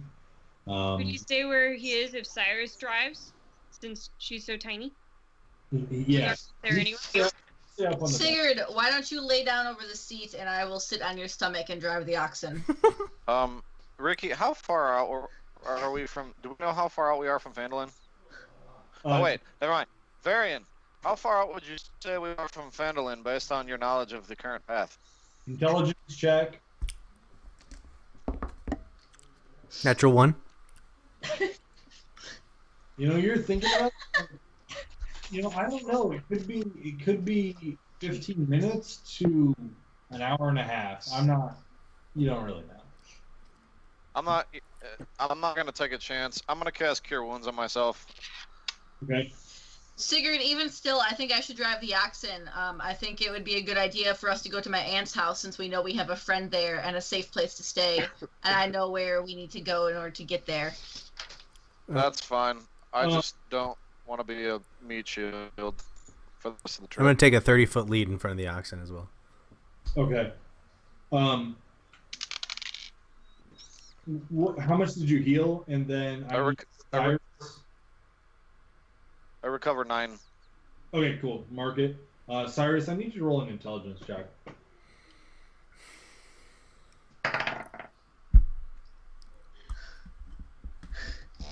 Oh no, I got a natural 1. Okay. So you're just not going to Grandma's house. You're just gonna keep offering your aunt's house, but thinking about it, you haven't been there in a while. But maybe it might not be big enough. But you're pretty sure it is. It's probably fine. It's probably fine. So at this point, Sildar jumps back up onto the seat. He pats Sigurd on the back, says, "Well, you're I didn't imagine a dwarf would be so susceptible to arrows, but that's fine." And he just takes the reins and kind of goads the oxen onward. So I am not leading. You are not. Sildar is leading. Sildar has the reins. So I don't know if you've noticed, but I don't get much smaller even if I turn sideways. Good one, dwarf. Sildar, where are you taking us to?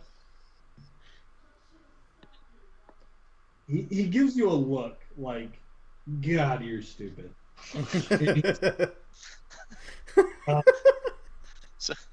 Can I crawl up onto Sigurd's shoulders here and try to look him dead in the eye and say, "Answer me. Don't disregard me due to my size." More bugs. We need more bugs. All right. Can you roll an intimidation check for me? Are those Sure, two I tall can. enough together?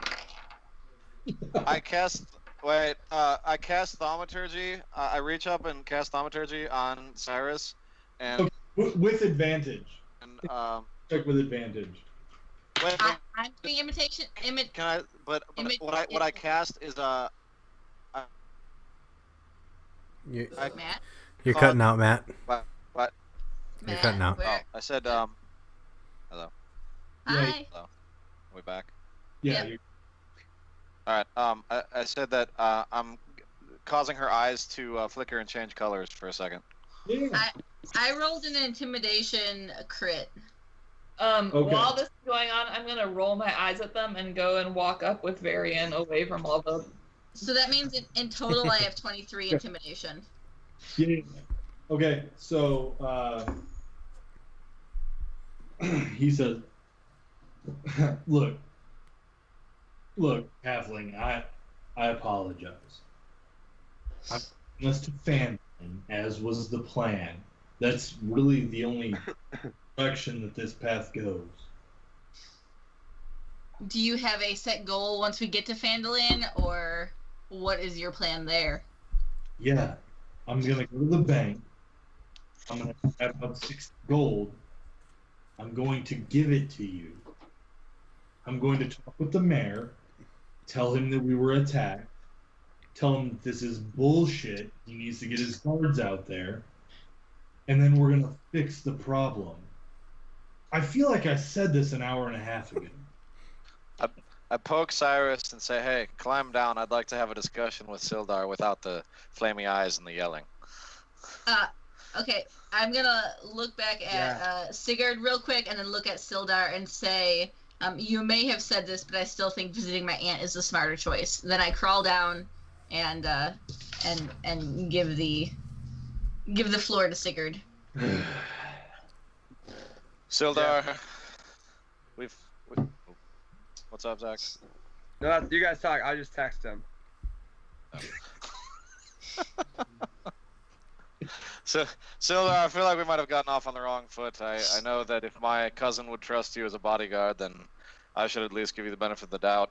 I was just wondering, I don't know a whole lot about you, and I don't want this to be an interrogation, but just wondering where he might have picked you up from, if you have some sort of some backstory that would warrant him choosing you over others for the mission. All right. Eric, you're out. You're out. Oh, am I out? You're back. You're back. He leans over and says, "So I'm to understand your name is Sigurd, correct?" That is correct. He extends. Sigurd Stone. He extends his arm out to you, and you grasp it. Full on, arm to arm, kind of very powerful grab. And he says, "It's good to meet you. I served in the cavalry with dwarves such as yourself. Your cousin and I met years back in Neverwinter. He had a big plan, he's always dreaming of striking it rich. I never really cared much for the dwarf until recently. He actually had a map, and I was intrigued. It was a way to investigate the disappearance of my friend. So I know a man. What was the map of? He was pretty secretive. He said it led to treasure, but your cousin, he had delusions of grandeur in some cases, but this time I could tell it was real. He had actually found something. But I have two reasons for coming to Phandalin. First of which being to protect your cousin, to get him to Phandalin, to get him to see his cave, his riches, whatever he wanted to find.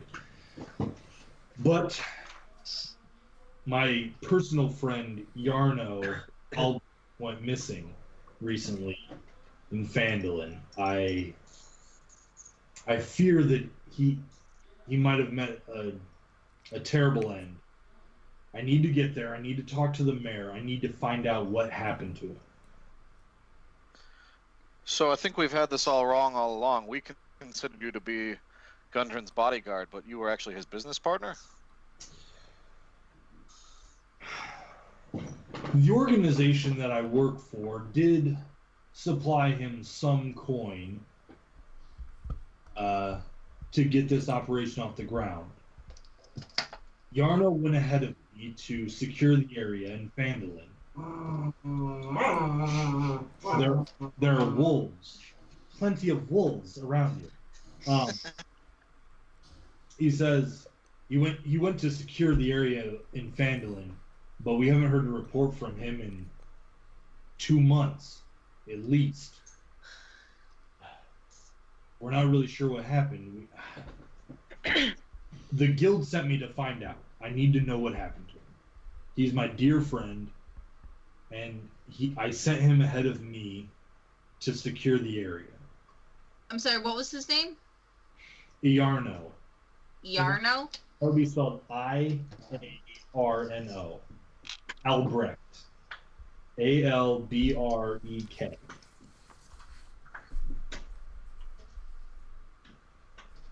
Did Yarno work for the guild as well? Yes, Yarno and I go way back. He and I have been in the guild for a long time. I don't like to discuss guild matters that much with people outside of the guild, but that is what I can tell you. Can I assume, Ditto, that we're moving right now while we're talking? Yeah. Like the cart's heading towards Phandalin. He's moving you guys along. Yeah, okay.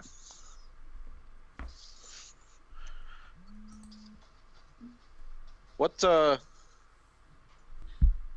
you have any interest in this mining expedition other than just what your guild has bankrolled? Any personal interest? I'm going to cut you off and say, Sildar, what is your guild's name? Roll a persuasion. 19.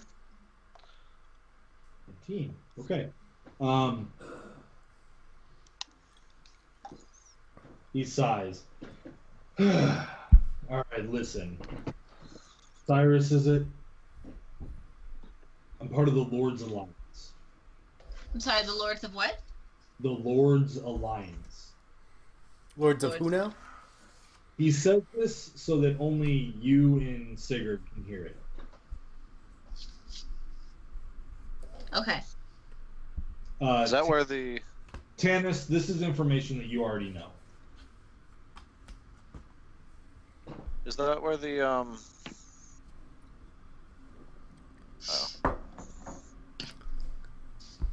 Griffin, the sign of the Griffin on his shirt comes from? Is that your sigil? Oh, Warp, I thought you knew much, being from the mercenaries. You should know this. Griffin Cavalry, 2nd Regiment. Sildar, is this guild based out of Neverwinter or Phandalin? Based out of Phandalin. I thought you had family there. You should know nothing's based out of Phandalin. Phandalin is a small mining town on the edge of nowhere. No, we're not based out of Neverwinter either. Based, strong word. Sorry, say that one more time. You cut out. Based is a strong word, I think. Okay, thank you. We have ears everywhere. We have resources, people, weapons, armor, bankrolls everywhere. We don't base ourselves anywhere. By chance, along your guild's travels, have you met with a person named Halia Thornton?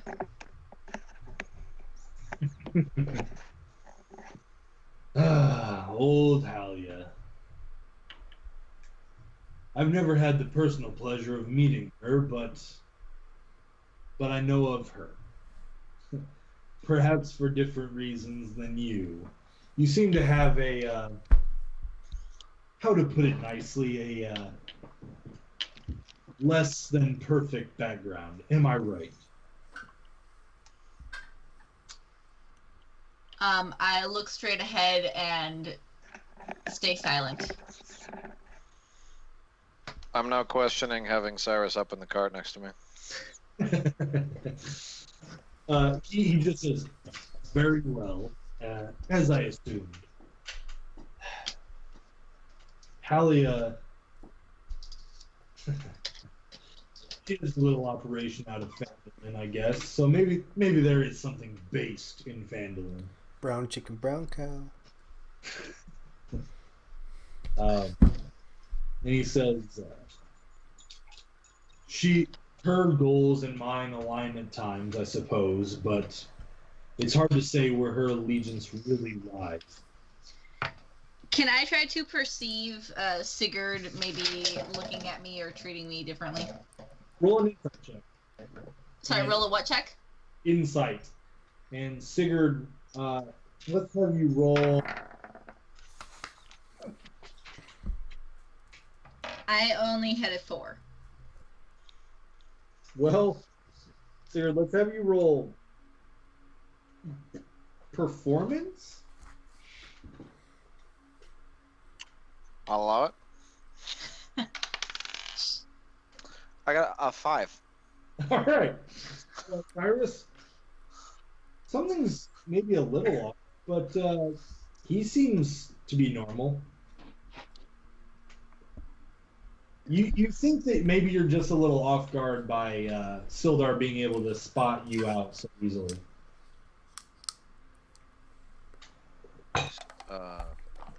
Sildar. 2nd Regiment Griffin Cavalry, huh? What was your role in that in your regiment?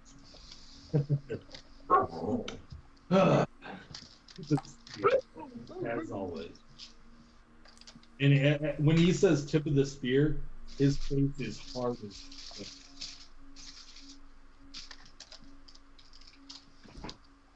I'm warming up to him. From that point, you know that he is battle tested. He may be in his late 40s, early 50s. He could.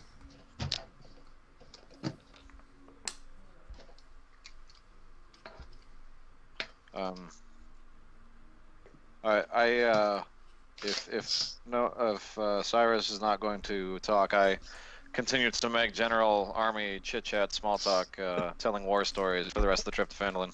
You guys trade stories back and forth. You talk like old cops. I'm going to listen intently and just kind of take note of the information that they're sharing. Yeah. But without making it seem like I'm paying attention. Sigurd, why don't you give just a little tidbit that she might pick up on? A little tidbit? Yeah.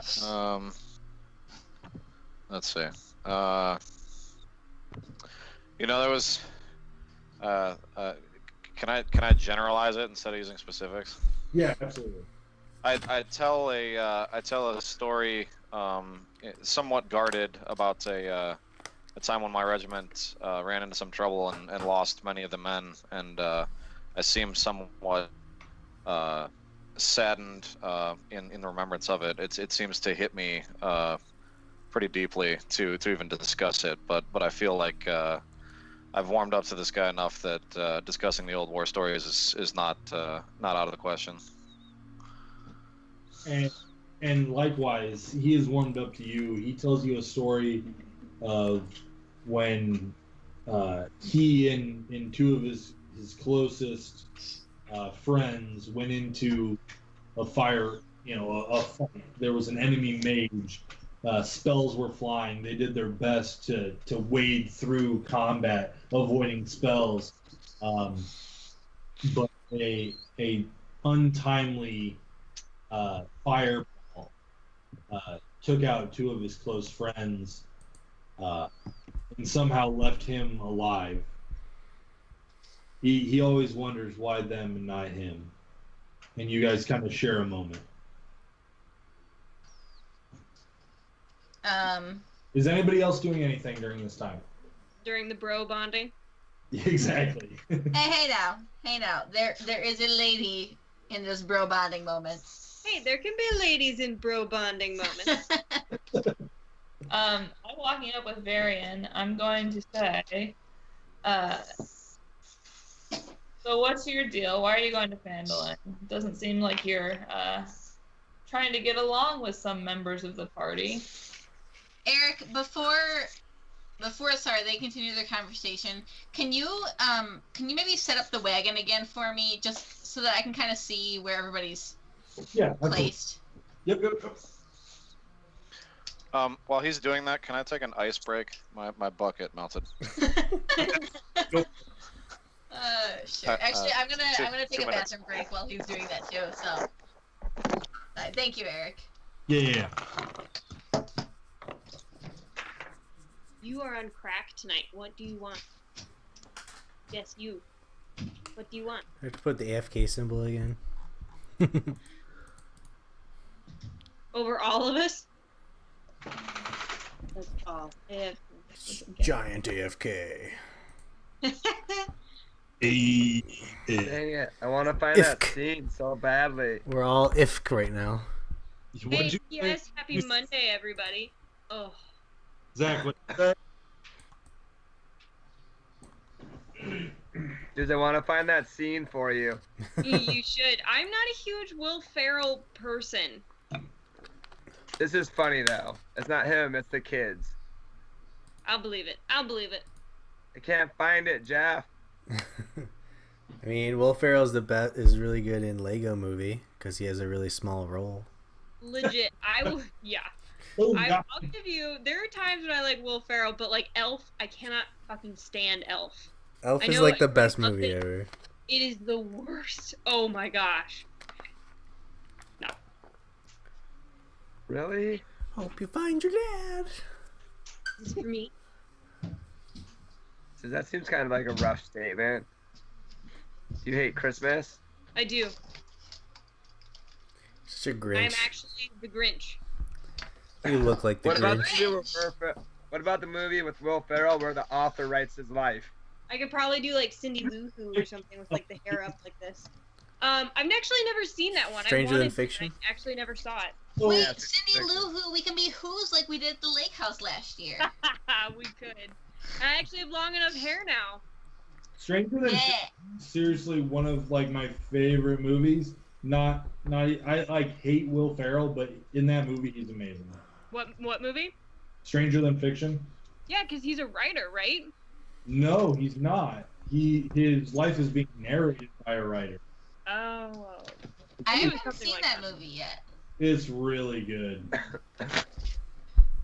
All I remember from that movie is a watch. There's something to do with a watch in that movie. There's a lot to do with the watch, but like, there's some other stuff. And God dang, Maggie Gyllenhaal. She is not. Out of the famous females in the world, Maggie Gyllenhaal is like, kind of. Like she's got a face for radio. Let's put it on that. Oh, that's mean. That's really mean. That's terrible to say. I'm saying in comparison to like top Hollywood actresses. I'm interested to see what name you put there, Jeffrey. 2 hands. Scarlett Johansson I only have 2 hands. is also up there. Sure. Anyway, come on back. Ditto. I think Scarlett Johansson's way overrated. In the department. I mean, I'm just gonna throw this out there. I mean, she's no Cheryl Scott. She's no Cheryl Scott. I don't even know who that is. You would bring up Cheryl Scott. And wait for it. She's the There's weather 2 woman. thumbs. She's the weather woman for us. All right, and we're back. She's gorgeous. Can I? All right, we're Can I back. do- We're back in D&D world here. Stuff is Can I I can't find it. I'm pissed now. Right, Matt, one Dude, you have last to thing. watch the whole movie. One last thing. one sec. Ah! What was that? What happened? anyway. Ditto. There is a inverse relationship between retaining player knowledge and blood alcohol concentration. That's all I got. Also, when did Eric become a Pokemon? What? Do you I keep was- saying? 'cause he- Do you keep I saying Ditto? Yeah, ditto. Like as in the Pokemon Ditto? Also, I didn't Yeah. listen to a single part of that conversation that Sigurd just had. Is that bad? You what? You I wouldn't didn't have listen to a heard it single Part anyways. of that conversation that happened. You're back with Tannis right now. So, but anyway, We're drinking in the back, watching them brawl. That's how we do our best. you, Probably shot a 3. you've got Varian and Kalen up front. And Kalen, you just asked your question, Varian. Dude, you're watching, kicking, and screaming next time we're together so I can show you that one scene. I don't remember the question. So, what are you doing in Phandalin? I mean, I just heard that there was a chance to make some money, and someone was in need of help. I normally work in Phandalin as a porter. I spend a lot of time in Phandalin. Originally from the town of called Thunder Tree, but I'm currently working and living in Phandalin, so I'm on my way back there. Figured I could make some money on the way. Makes sense. How about you? What do you have against my brother? It was an accident. I mean, have you seen how many goblins that I've killed with one arrow? I figured I would be okay, but obviously I was a little off my mark on that point, and I apologize. I'm not sure I believe you yet, but And technically, you didn't use one arrow to kill all of them.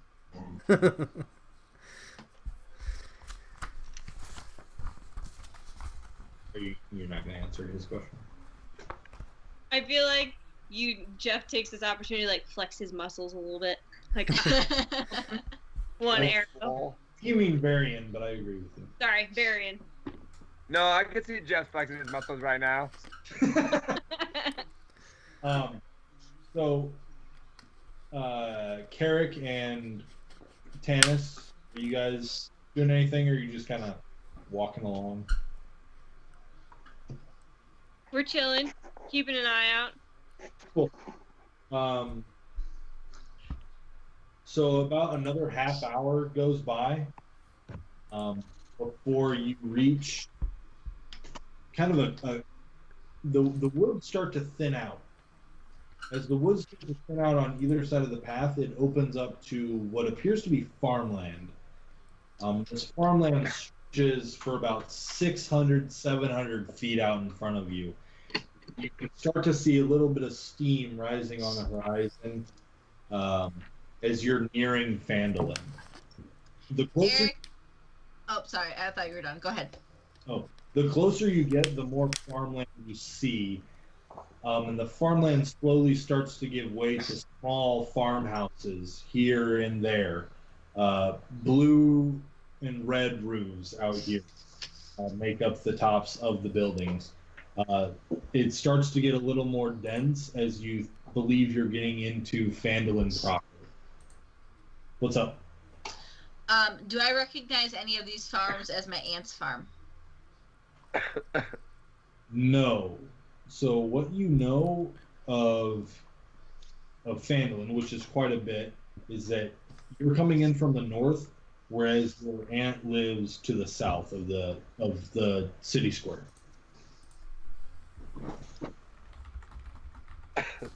Okay, thank you. So you guys are coming into the north, and there's houses here and there, farmhouses, living quarters, storehouses, silos, things of that nature. You're kind of entering into a small town. You pass by a large, as you move towards the city center, you pass by a large establishment. It has to be at least 60 by 60 feet square area with another building attached to it with a big sign out front that says Marthin's Provisions. Across the street from that, you see another shop, and with a warm furnace, a smith pounding away at an anvil and just making goods. As you dig further into the town, the traffic starts to pick up. There's other wagons, other people. You see, here and there you see people with red traveling cloaks, hood up, moving through the dark alleys. You see a church, a temple on one side, with a shrine outside, with a stone-ringed statue. You see a large inn. Do I know what that is? Roll a religion check. Or do I? Roll a religion check. Seriously, there's such thing as a religion check on here? Oh yeah. I don't. Good gracious. Is there? Oh, there is. Hey, look at that. 21. Moose just tried to eat my dice. Roll a dexterity saving throw.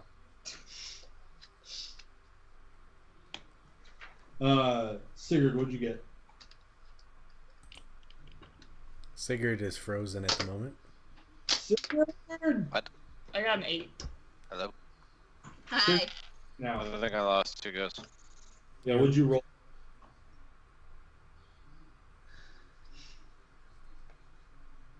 Hello? Eric, I got a 21. Matt, you're rolling a religion check right now. Thank you. Yeah.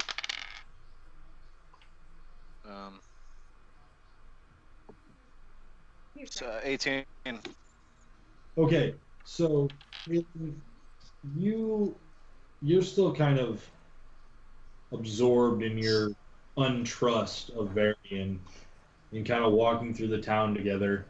You see the shrine, but you don't think much of it. However, Carrick and Sigurd, you look over and you see a shrine to Timora.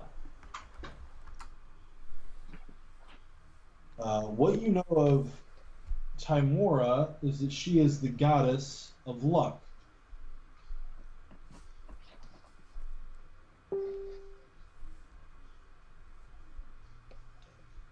Of luck, you said? Luck and good fortune, yes.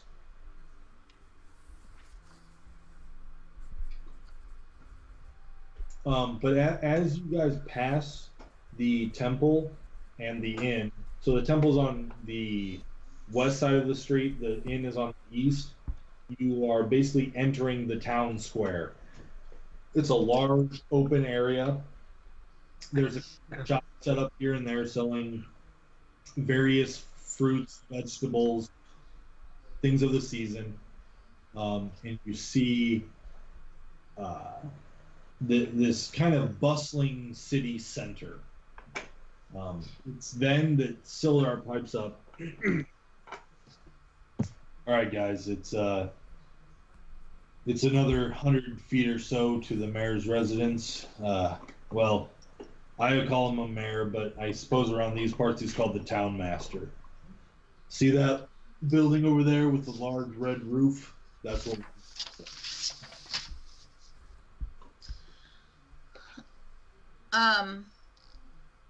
Can I whistle to gain the attention of our entire party? Are we still kind of spread out like we see on the map here? No, I mean, you guys are a bit closer than it shows there. That was how you were on the path, but now that you're in the city, you're a bit closer. Okay. So would we have heard him behind the wagon? Behind the wagon, probably not. The hustle and bustle of the city is a bit loud, but in front of the wagon, you probably heard him say where you're going. Okay, I'm gonna whistle anyways to try to gain the attention of everyone, so that when I talk, everyone can hear me. Sure. All right, so I whistle, and do I need to roll anything for that? No, good. Okay. And then I say, I can sense the importance of going to the mayor, but I also feel there's some importance in visiting my aunt. She may have connections in this town that can tell us maybe where that 7-tower castle is located, and I need to see her before we move on. Should we split up? Would anybody like to come with me to my aunt's farm? Does Timora have anything to do with I'll go visit the shrine. Yeah, does that shrine have anything to do with my faith, Agma's? If I know that. What you know of Timora is that while Agma and Timora are not directly related, They, from time to time, will work with each other to bring about fortune and knowledge to certain people. Both of them are fairly on the good alignment. So while they may not have the exact same goals, they can see eye to eye. So we can work together for good.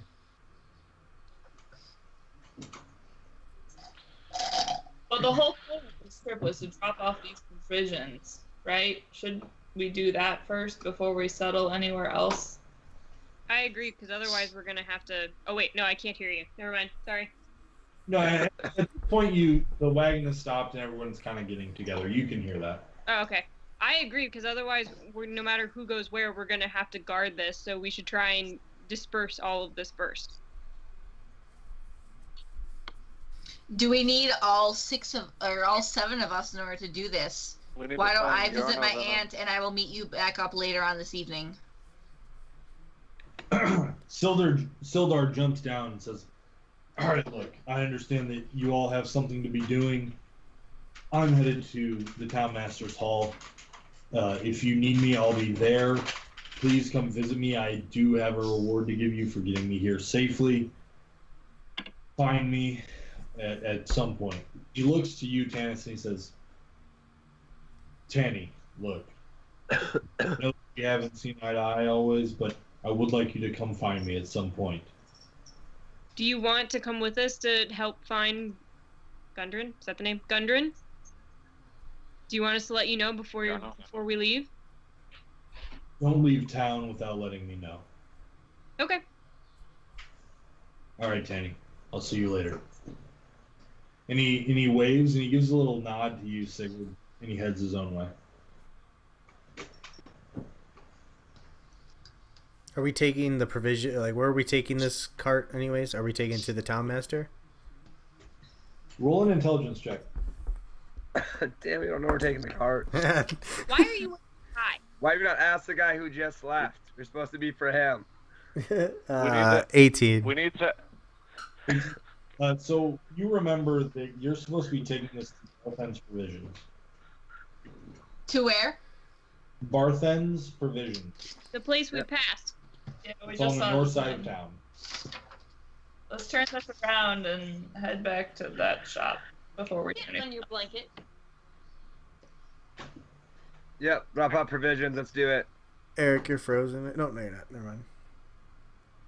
I was deep in thought. Yeah. So yeah, I'm gonna grab the kind of like where the bison or whatever was following us. We're gonna grab them by like the reins where they're at and just kind of pull them to turn them around.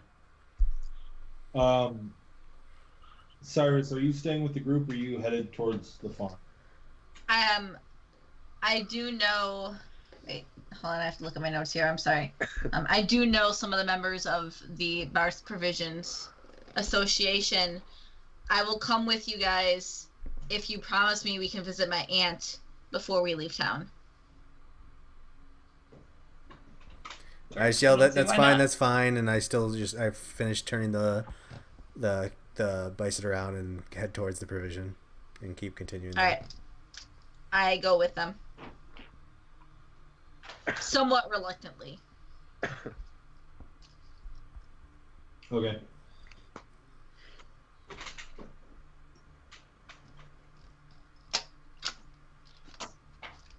Give me 1 second.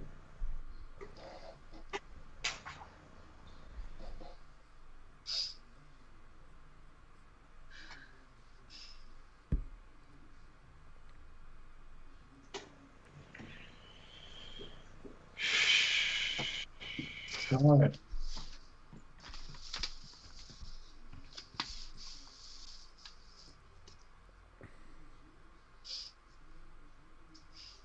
Okay. I remember tying a full Windsor is a lot harder than I just did it.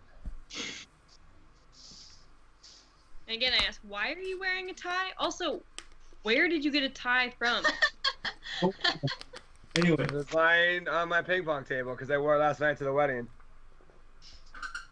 It's guys, in your dungeon because... Because wait, what was the question? don't worry about it. You guys lead the cart to Barthen's Provisions. You get out into the storefront, and you're greeted by a 20-something human male. He runs up. Yes, may I help you? Is Barthen around? Yeah, Barthen. He's out in the stables. What do you need? We are from Gundren's party here to drop off the supplies. Yeah, the supplies. Yeah, I'll go get him immediately. And he runs off quickly, and grabs. You see him run off towards the stable area, and he brings back an older-looking man, a graying beard thing on his head. He's a human, and he walks up and says, "Oh, hello there. You have the provisions?" Do I recognize either of them? You know Barthen. He's a shopkeeper that you've been familiar with. You also know that you might have not been super kind to him every time you've met, and may want to not be seen in the group. Okay, I'm going to sink back a little bit and try to stealth myself behind Sigurd, where Barthen cannot see me. Roll a stealth check. 13. Okay.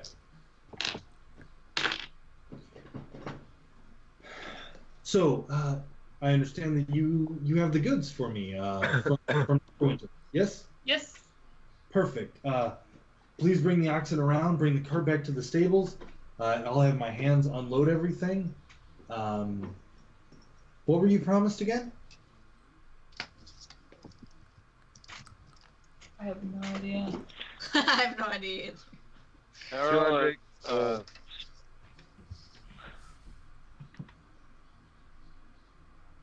I don't think you ever told us, did you? Yeah, he did tell us. I didn't write it down. yeah, I did. I did. 60. Anyway. It was can I roll a persuasion check to see if we can get more? I know how much it was supposed to be. That's assuming we know what we're Well, how much are you gonna tell him? Tell him something. I mean, how much are you gonna tell him, and then roll a persuasion check?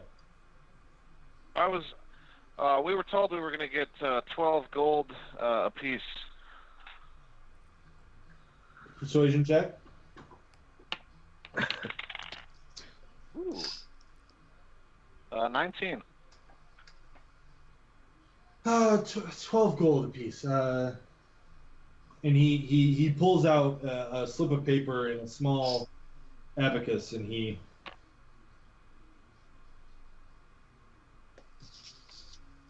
Gunnar told you this, yes? Yes, Gundren was the one that hired us. That seems reasonable, yeah. And he goes back behind one of the counters. He opens up a small chest and hands each of you that are there 12 golden pence. So I don't get anything, correct? Correct. Okay. Respect for the use of an abacus, by the way. That's what he had. I like it.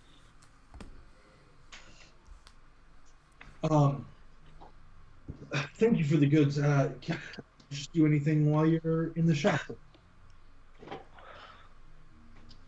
I have plenty of goods. Mostly I carry stuff for the miners, but of course a group such as yourself can find something useful. Rations, bedrolls, general provisions, pitons. What do you need? Will you be here tomorrow? Darling, I'm open sunrise to sundown every day. Wonderful. I think we need to spend some time in the town and then we'll grab some provisions and stuff on our way out. Very well. Or at least myself. I guess I shouldn't speak for the rest of my party. I'd be interested in buying a bedroll. Absolutely, sir. May I interest you in This one here. And he points. He grabs a bedroll and he brings it over to you. For someone who's done me such a service, one pent. I could do 1 pent for a bedroll. It'd be nice to not sleep on the ground anymore. For you, I'll even include a nice. He grabs a cushy pillow and he kind of hands it to you. He takes your pen and throws it behind the counter. I'm going to step out around Sigurd at this point, clear my throat, and say, Barthen. Just to get him to look at me. Yes, how may I help you? He says with a slight look of agitation. Barthen, I know our encounters have been less than pleasant in the past, but I need some information from you. What would you like to know? Do you know where I can find Halia Thornton in this town? You should know where to find Halia. Didn't you work with her somewhat? It's on the south side of town. She owns a shop. The Miners Exchange, I'm sure you... Now, are you still working with them? Do I have to be worried about anything? Taxes, levies?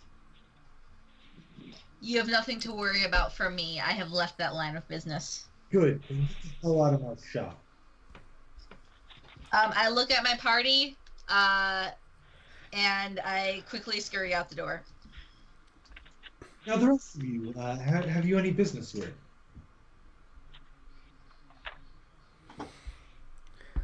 Yeah, I say we come back before we leave. We'll stop by to see if we needed to fill up on anything before we head out. Sounds excellent, sir. I look forward to seeing you. Do I, from spending some time here, do I know anyone that would maybe just have some sort of information, like any wise people within the town that would know where this castle is? Roll an intelligence check. Or just a generally wise, like people who know a lot of information, at least. Yeah, roll an intelligence. Netty one. Thinking about it, the people that you hung out with are generally brawlers and drunks. I'm gonna get rid of this die. What's going on at all?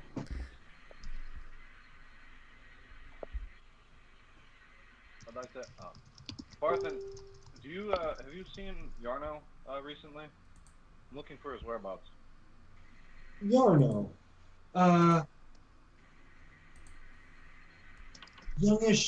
Youngish mage, black hair. I'm sorry, Ricky. My internet's gone out. Young mage with hair. Is that who you're looking for? He would be a friend of the man we rode in with, Sildar, and Gundren would know him all. I don't know a Sildar. I think there was a young man around. Bought provisions. He was in the town for a couple weeks, but I haven't seen him in a while. He would have been trying to set up a. You know what? Never mind. Do you know what direction he headed out in? I don't know. I would assume north. That's really the only road out of town, unless you're a miner. Thank you. Glad to be of help. While they're in the shop still, can I try to cut a quick note in the ground with my sword and move on to the Miners Exchange? Yeah, what are you gonna say? I just want to say I'll meet you back in the city square this evening. Wait. What time is it now? Can I ask that? You're looking around. It's getting close to sunset at this point. Okay. So can I say I'll meet you back in the city square at sunset? Okay, sure. Okay. And I would like to move on to the miners' exchange. Okay, sure. What's everybody else doing while she's headed that direction? I guess we need to find a place to. Well, do we want to do that? Find a place to eat and. Yeah, there was an inn that we passed, right? That we saw. Yes, you did. Yeah. Why don't we head to the inn? We can make sure we secure some rooms for tonight. Maybe talk to the usually bartenders know a lot of information. Maybe they might have some valid or information that we need in the inn. His suggestion.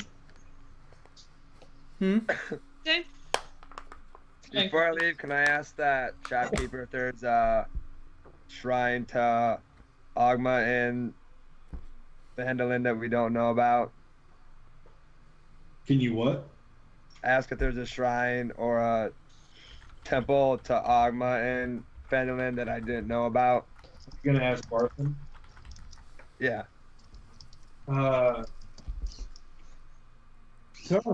Good Sir Elf, the only temple we have here is to Timora. And we need all the luck we can get out here. Eric, can you repeat that? Sorry, Good Sir Elf, the only temple we have out here is to Timora, and we need all the luck we can get out here.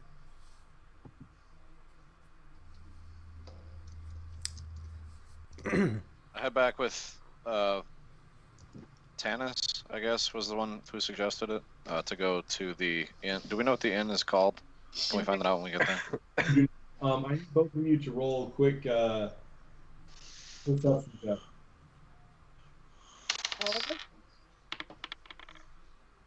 13. Tanis, All of us are just perception. Okay. And 23. all right, so Sigurd, you don't really see anything. You're just ready to walk out, but Tanis puts her hand on your chest for a second, holds you back, and you both look down at the ground and you see the message that's scratched in the dirt. Meet you at the town square at sunset. As I see him walk away, I go up to what's his name? What's the shopkeeper's name? Barthen. I go up to Barthen and I'd be like, "Thank you for the information." I hold both hands out to him and kind of flip it up and down like a dealer and like at a blackjack dealer, and be like, "Luck be with you," and then I walk away towards the inn and follow him. Who was it who noticed my message? Me. Okay. So you guys continue walking. You are no longer have a wagon and oxen. You're just walking the streets. Every now and again, you notice, village people just kind of scurrying by. Every now and again, there's a person in a. You've noticed a couple times now. There's people in red traveling cloaks with the hoods up. It's usually the same thing. It could be a man, could be a woman, but if they have a red cloak on, their hood is up, and they're moving quickly with purpose. The villagers seem to be doing the same, actually. Just the common folk in their brownish clothes, pretty cheaply made. They're moving along on their way. They usually make some room for these people in the red hoods. They kind of part the path for them. And when these people in a red cloak walk towards you on the street and you don't move, they seem to take some slight offense to you, but let you go. They just let you pass, but give you kind of a look. It takes you probably 3-4 minutes, but you make it to the inn that you saw, a large blue roof, 2 stories tall, and it has a sign out front that says Stone Hill Inn.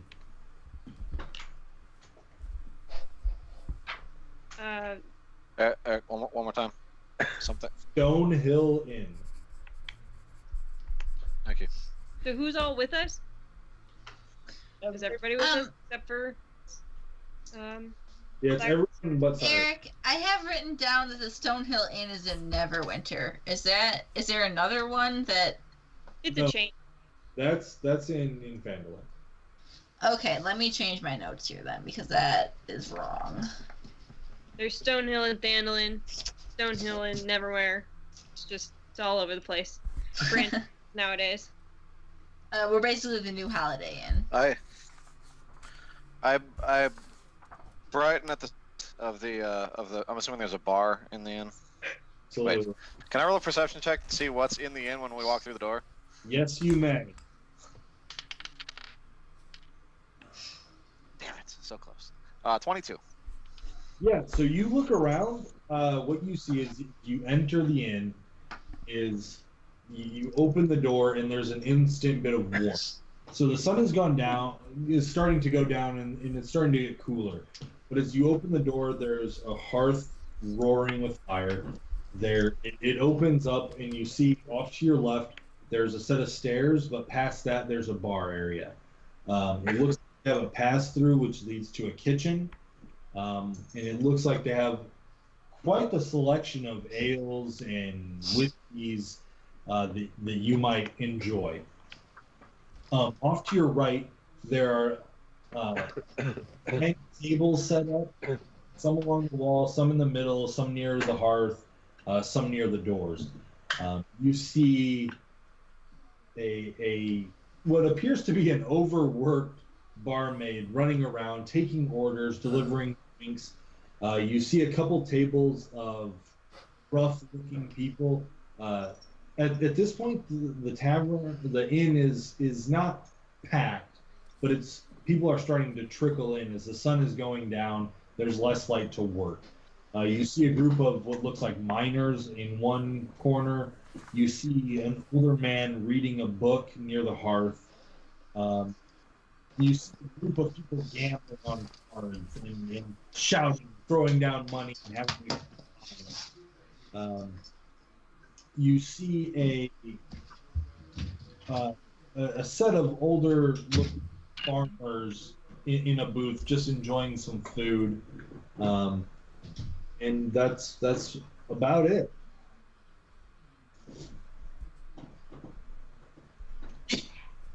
Are there any open tables? Yeah, there's at least open tables.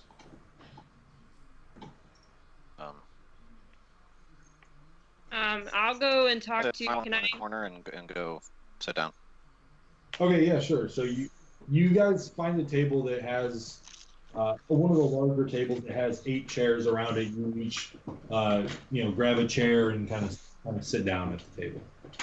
I tell everybody that I'll try and go find the owner to see if we can carve out some rooms for ourselves for the evening. All right. So you head up to the bar, and behind you see a shorter human, tan skin, black hair, pretty well kept and cut, shaven. We would like to. Do you have any available rooms? We're in town for the night, and we'd like to see if we can stay. Oh, hello there. I didn't catch your name. I'm the owner here. How may I help you? What was the name? Toblen. Toblen. Sort of like the bar. And are these like commoners that work here, or what type of people are they? Yeah. From what it looks like, there's the barkeep, there's one barmaid, and then another woman who appears to have some standing, but she isn't busting tables or anything. Artist, hi, my name is Tanis. We would like some rooms for the evening if you have any available, please. Absolutely. How many rooms do you need, miss?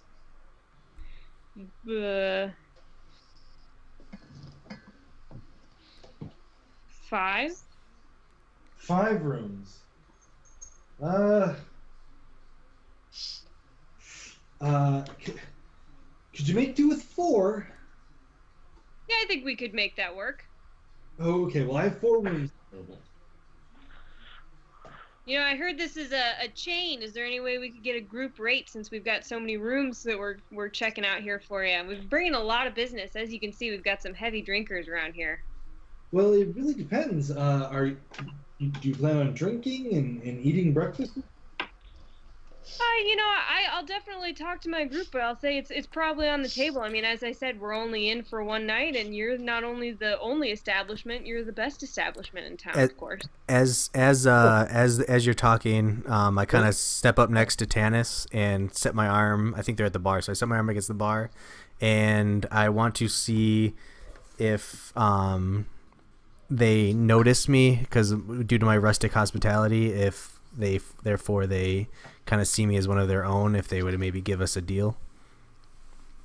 You have rustic hospitality? Tanis, roll a persuasion check with advantage.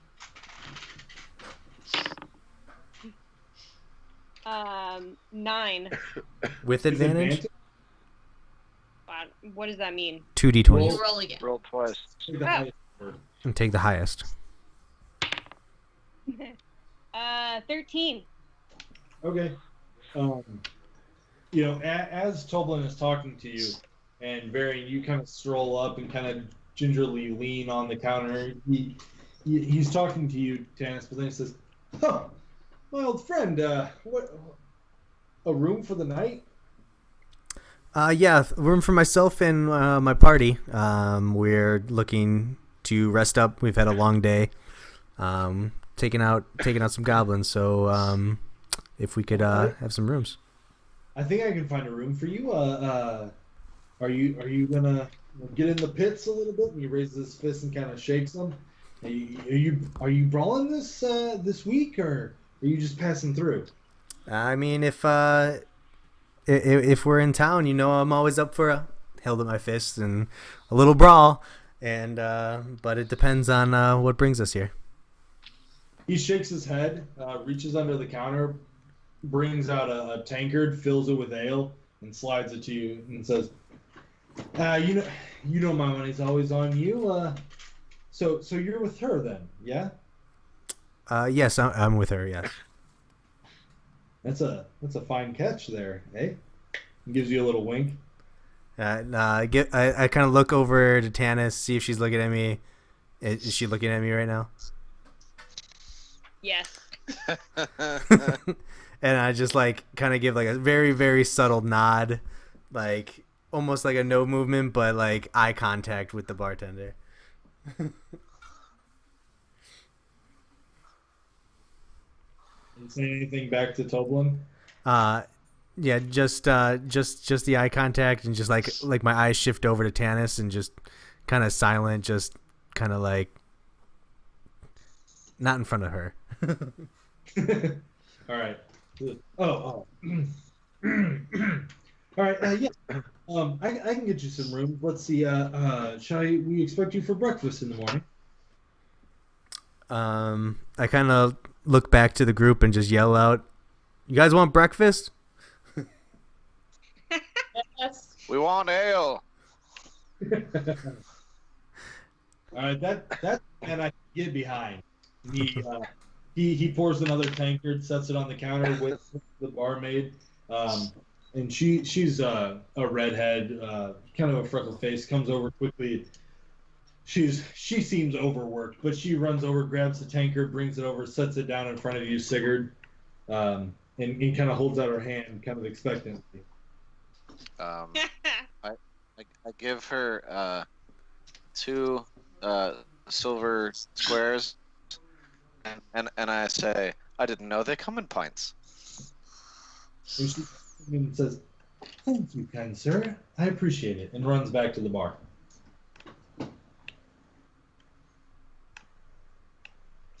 So have we I ironed chugged out the our entire rooms thing. now? Can I like grab a beer and go back to the table? Yeah, he looks at the 2 of you and says, all right. So here's what I'm thinking. How about we call it A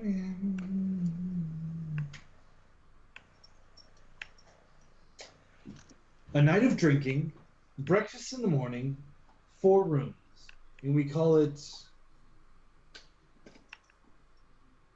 42 silver squares. We're gonna have to talk that over with our group. Make sure we have that much money. I don't know how much money we have, so I'm sort of talking out my ass here. Look, this deal's only good for a little while. You know, I'm giving you a discount based on my friendship here.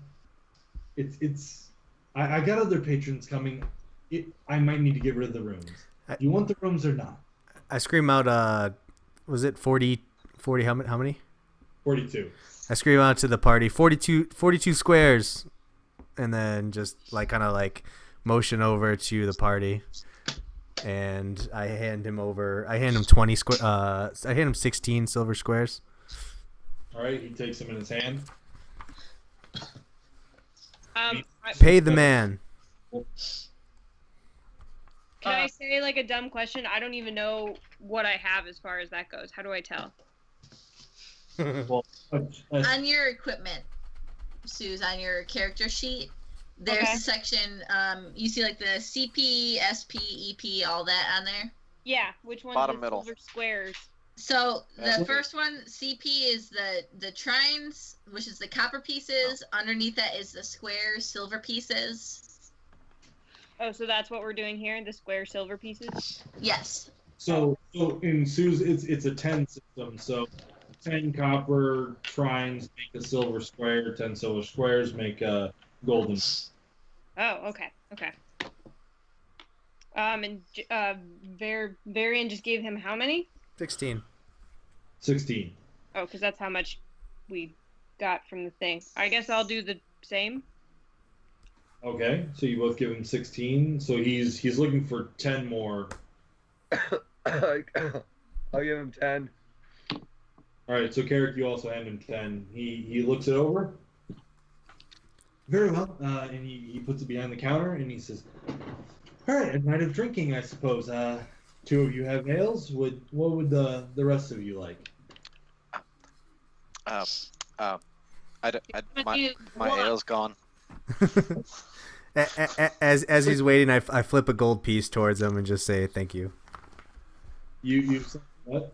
I flip 1 gold, whatever it is, gold towards him and say really appreciate the help. That would be a pent. And he kind of leans in close to you and says, "Now you win that fight, you hear?" I hold up the fists and be like, of course. All right. And so he smiles at the dwarf and he reaches out for the tankard. Hand it to him. He grabs it from you and he kind of just throws it through the pass-through. And you hear "Oh, God, warn me!" And he pulls out a larger tankard and fills it for you and hands it to you. He looks at you, Kaylin, and says, "Of course we have wine, dear. What do you like? Red? White?" What's your finest red? I'm afraid your share does not cover our finest red. I'm impressed. What can I get for a gold piece? He looks around. I have just what you're looking for. Okay. And you hand him the gold piece. He opens a trap door underneath the bar back behind that you guys couldn't see. Takes a couple steps down on a ladder, pulls out a bottle and brings it back up. And he hands you the bottle and 2 pewter glasses. Okay. Just in case you want to share. I might. I'm also going to hand 8 silver to Tanis to thank her for covering for me for the room. Oh, that's so nice of you. I pay my debts.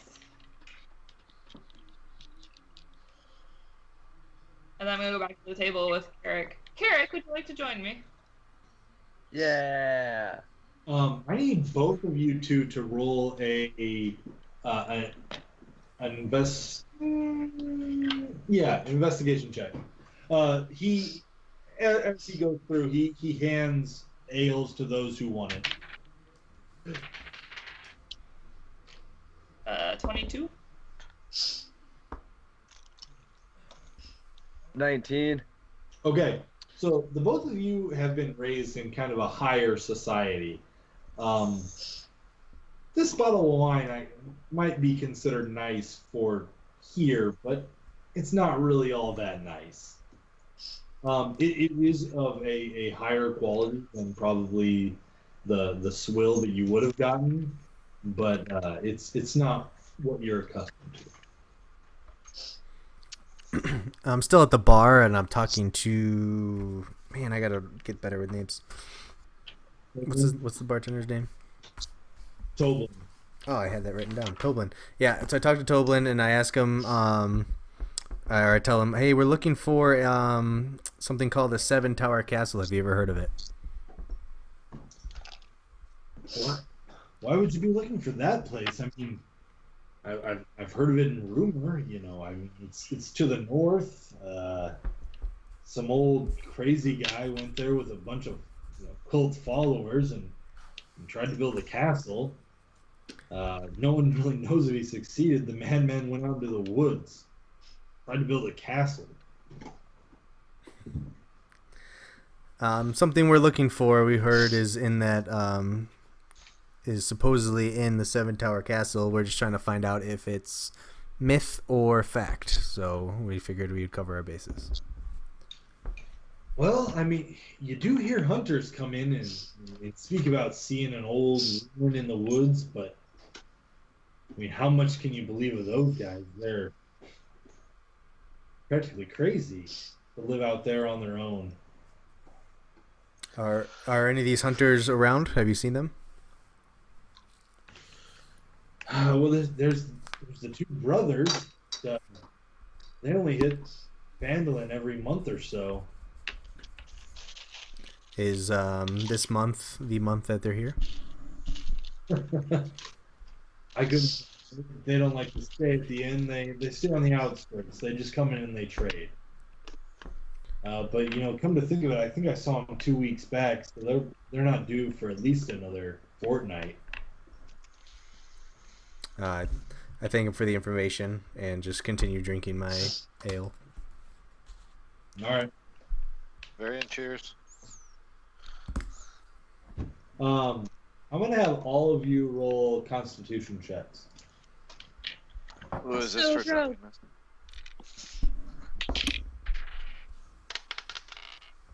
Yes. He's not that drunk.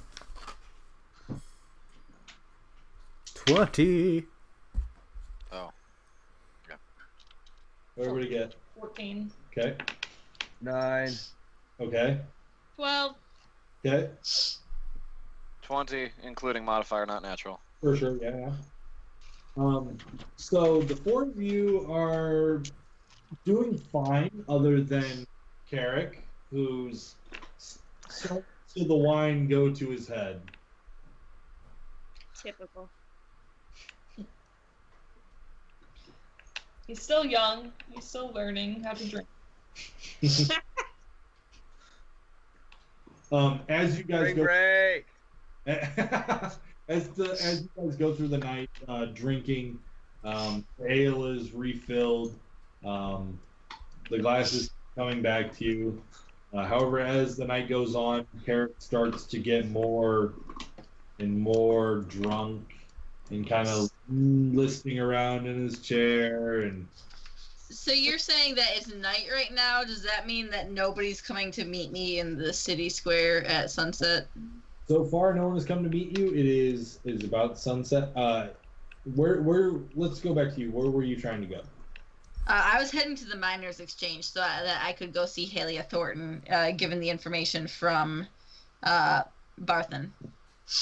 Okay, yeah. So you know exactly where you're going. You walk through the streets. You find the Miners' Exchange. You walk through the door, and you're greeted by a woman It's not the nicest. It's not the nicest place, but it does have, a decent amount of provisions that any miner might need. Bedrolls, mining tools, weapons for defense.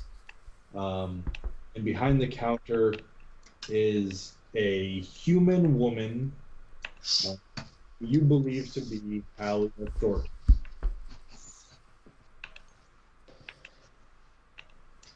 Okay, so I've just walked in. Yes, dear. May I help you? Are you Halia? Halia. Is it Halia, correct?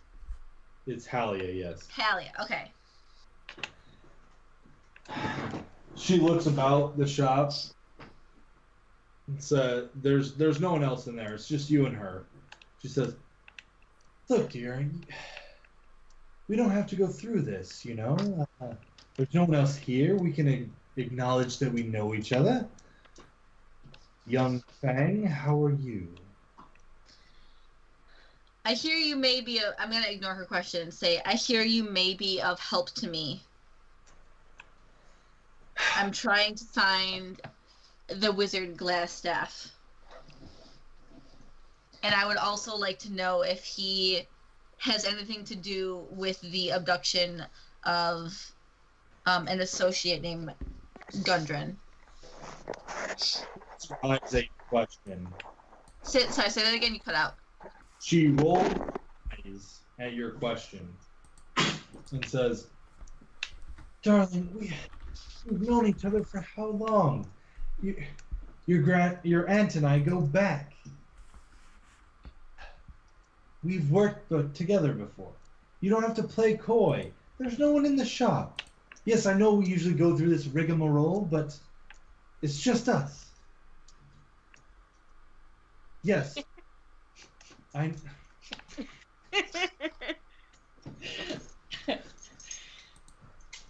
Get down, you. Yes, I know Glassstaff. I know that he's put out a small bounty on your head, but that can be expected. You betrayed the guild, or so it seems. Help me. I appreciate your information, but might not have been the wisest thing you've ever done. And to come back to Phandalin after I told you to flee. I'm back. I'm going to kind of grip my hand on my short sword just to kind of be prepared to whip it out at a moment's notice and say, Halia, I know it may not be the smartest choice for me to come back here, but I need to know, is my aunt safe? And do you know anything of Gundren? Look, we've kept her safe, all right? You don't have to worry about that. However, it is becoming more difficult. The problem with Glassstaff is growing quite a bit. He pressures all the local businesses to give him money. I'm sure you know this. You used to do it for him. Of course, you had a better skills as a sneak and a thief, but from time to time you were seen with associates at businesses. It doesn't bode well for you.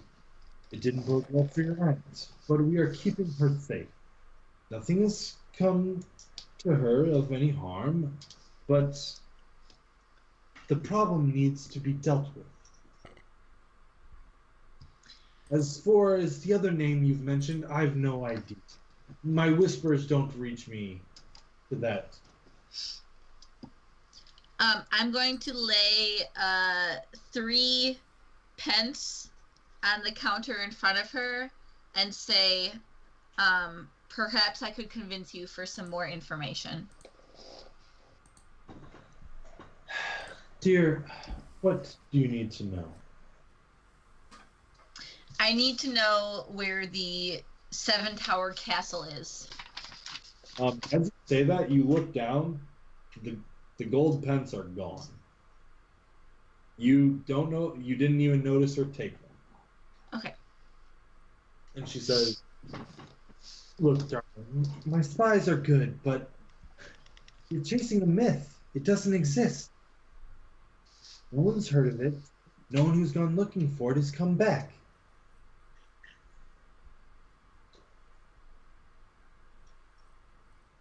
What can you tell me? Rumor has it it's to the north. Maybe 30, 25, 30 miles north. Into the woods, down a secret path which you can only follow if you know the signs. It's all bullshit.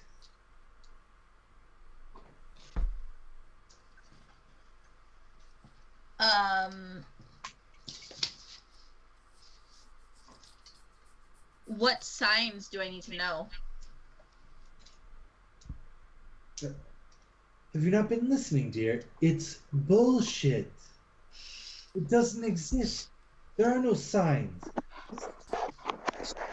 People tell each other to frighten themselves.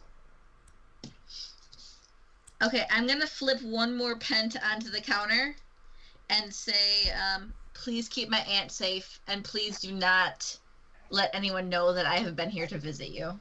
And then walk out the door towards the city square. Dear, before you go, if I have any information, I'll put it in the normal spot. You know the place. I know you haven't used it in a year or so, but it'll be beckons you to leave.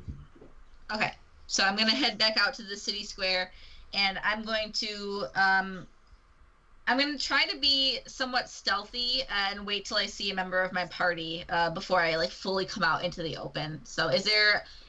You said there's a statue of Tamora. Yep. Is there some way that I can kind of hide somewhat behind that until I see a member of my party? Sure. I'm gonna have you roll a stealth check first, and then I'm gonna have you roll a perception check. Okay. I'm gonna have a 12 on stealth. Okay. And an 11 on perception. All right. So you leave the miners' exchange and you head back towards the city square. You're trying your best to kind of blend in with the crowd, keep to the shadows. You do notice, as you're walking, it seems that one of the stores, the Lion Shield Coster, is closed. Most shops around here close at dusk, but 4 figures in red hoods, which you know what the red hood means, and you know what they're associated with, walk into the Coster.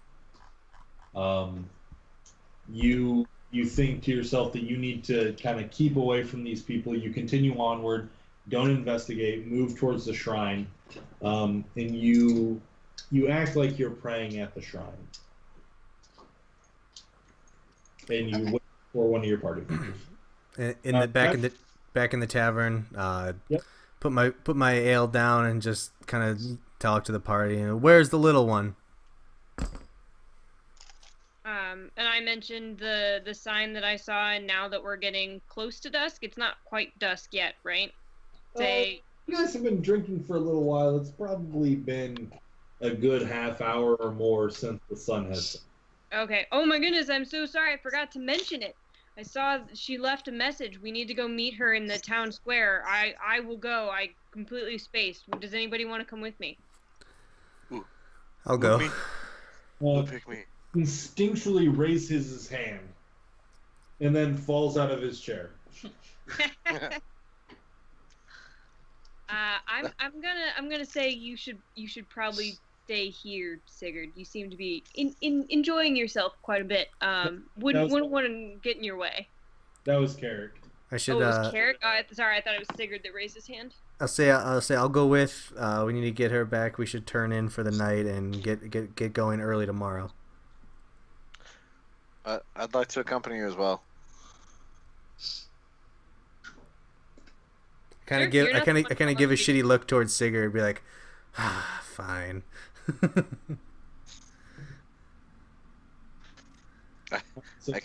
I cast light on Varian's belt buckle, so there's an aura around a certain area of his body. I walk out of the tavern with both hands in the air, just shining light forward. What color is it? What? Ooh, for him, probably like a nice sky blue. So, Varian, you are like the beacon to your cross. Both hands in the air, just raised above my head, just walking out. But it's lighting our way, correct? So we can see a little bit better? It is like a flashlight. Yep. Can I see him walking out of the inn with that light right now? Absolutely. Okay, I would like to run over to him and just kind of like slap him in the balls real quick and say, like, you fool, stop drawing attention to us. Roll a strength check. 15. Ouch. Yeah. So she reaches out and just right in the nut. Point of, let's call it bludgeoning damage. As you kind of double over real quick and the light just kind of shines straight to the ground. And you kind of, What are we hiding for? I'm going to turn to Sigurd and say, get rid of that light, quick. And it's gone. It's gone.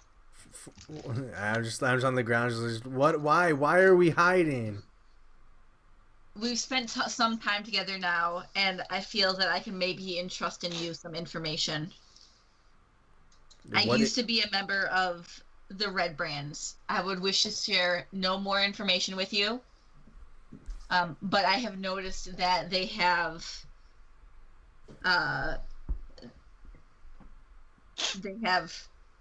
what's the word I'm looking for here?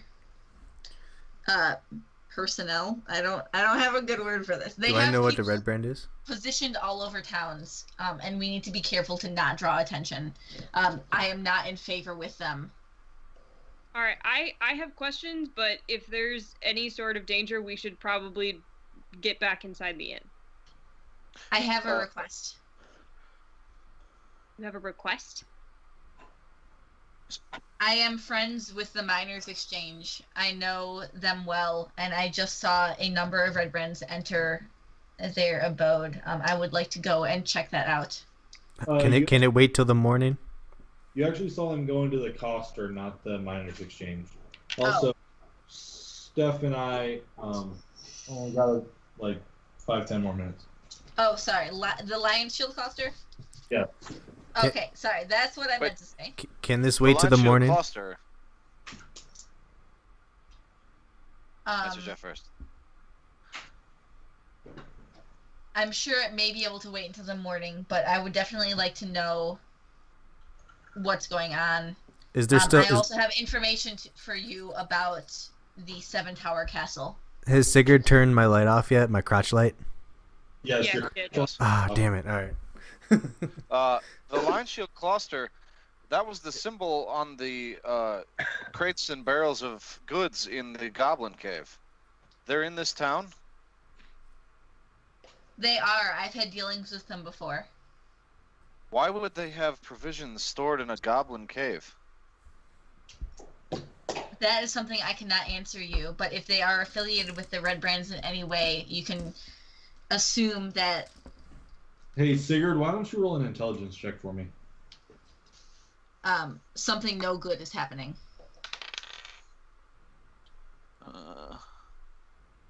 13. You're thinking maybe the goods were stolen.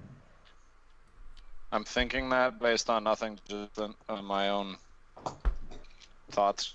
Well, I mean, based on what you know of, cutting off supplies to a town to try and, invade from your mercenary experience, that, and judging by how, the grain that you have in your pocket, it's not new.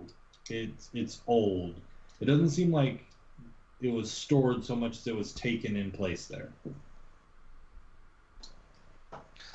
One more question. The red brands, are they the red cloaks we've been running into all over town, Cyrus?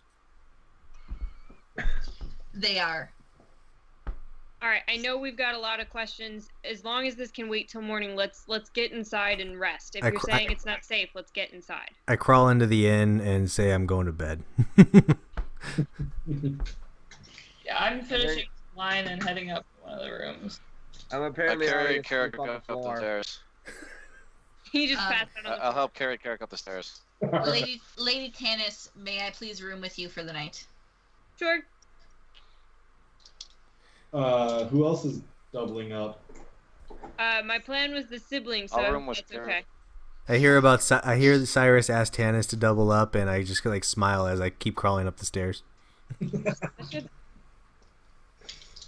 I will explain everything that you need to know in the morning. Yes, that's fine. Put Carrick in my room. Sigurd, you On the floor. one of his arms, pick him up, throw the elf on your shoulders, walk him up the stairs, give the bartender a nod, get him up to the room, just kind of throw him down on the bed, hand Kaelin the key. There you go. Thank you. Where do you want him? How do you want him? Put him is fine. He can sleep first. Okay. I put him down somewhat gently. I'm a little drunk, so probably not the most gentle drop. Yeah. Been there with you in real life, Matt. It's cool. You eventually kind of make your way to your rooms. You have your keys. You lock your doors for the night. Get out of your armor, and for the first time in a few days, take a nice rest in an actual. It's not the nicest bed, but it's a bed. And that means we lose one ration, correct? No, you guys ate at the bar. Well, I guess you didn't, so you could lose a ration. Okay. And then so now all of you level up to your level 2 stuff. So if anybody has any questions, let's do that right now. So first things first, all of you are going to, since it is a long rest, you heal the full. You recover dice equal to half your level rounded up. So recover 1 hit die because you are all level 2. So that means I roll a d8, correct? No. We just get one back. You restore to full health. Okay. So if you used your hit dice, then you get it back. If you didn't, then it just stays the same, right? Correct. No. Okay. If you did not use a hit die, you'll be at 2. Oh, okay. So I just put on here just like 2 hit dice. Yeah, so you have an additional hit die at every level. And can you remind me what the hit dice is for? So during a short rest, you can use hit dice to recover hit points. Okay, and that's all it's for? How much experience Okay. do we And and we use it to level up as well, our HP. We use hit dice to level our HP? Mm-hmm. I think we'll get there eventually. I'm not sure exactly what that means. We're not there yet. Yeah, let's do it step by step. Okay. Do I get another spell slot as well? You have all your spell slots. Also, all of you gain 58 experience. 58? Yes. Cyrus, Varian, Sigurd, and Carrick, you gain an additional 10. 68. Calculator. Yep. Ditto. Leveling is cumulative XP, right? We don't start back at 0. It is cumulative, so you just keep building. Okay. Now, the other thing. So everyone has leveled up. So if you go to the back of your sheets, you're going to see some stuff. The first thing you want to do is you want to add to your hit point maximum. So what you're going to do for that is you're going to roll whatever your hit die is. You're going to add your Constitution modifier and add that to your total health.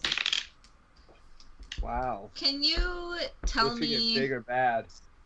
I know this is a really stupid question at this point, but what's my hit points? How do I know how much I have?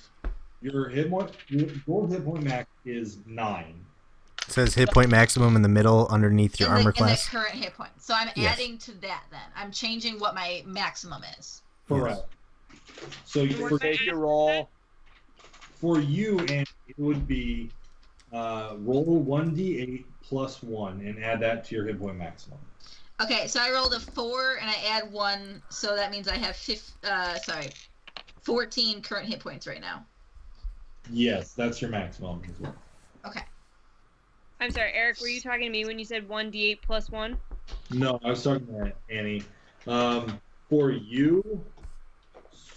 So you look at what does your hit dice say, Seuss? The hit points? The Yeah, hit point maximum is 12. Okay, 12. So what's your hit dice? Underneath it, 2 boxes underneath it. 1d. Well, now I have 2d10s. Okay, so roll 1d10. Roll 1d10, add. And then look over, and then so what's your 1d10? That's this one, right? Yep. I got a 1. Okay, so and then go over to your Constitution on the left. So your Yep. max is going to be 15. Okay. And then add that, and then yeah. Now the only person who's a little different is going to be Sigurd. Sigurd, you gain an additional 1 because you're a dwarf. So for your hit point maximum, it's 1d8 plus 3 instead of plus 2 for your constitution. You know what you're saying is we don't learn the new spells yet? At level 3, I think you learn new spells. Get one more spell, I think, don't we? But do I get an extra spell slot now that I'm level 2? 5. Yeah, I mean. It's not new spells. We just. Right. And you can prepare 5. And you, the all 3 casters have a total of 3 level spells that they can cast. Say that again, Eric. The casters have 3 first level spell slots instead of 2. 3 level 1 spots. Yep. I'm gonna go through real quick just for my notes, just so I can be aware and ask about hit points. Varian, what is your total? 21.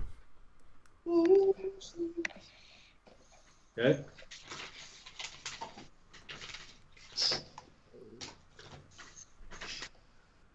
Sigurd.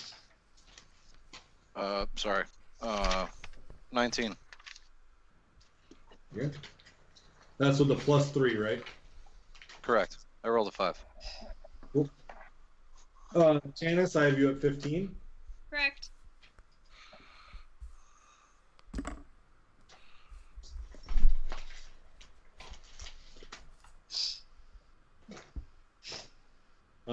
Carrick. 15. And that's roll.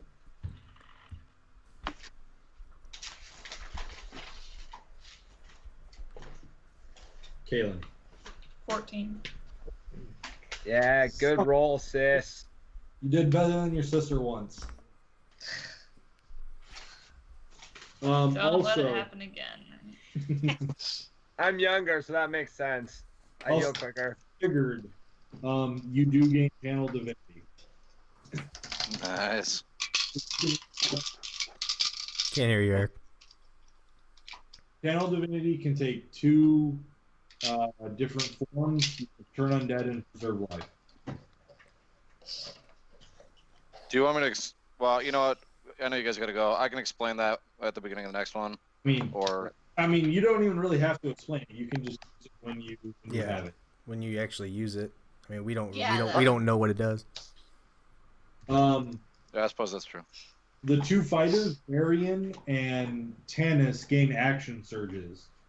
Yep. So what that means is that you can, on your turn, take 1 action on top of your regular action and a possible bonus action.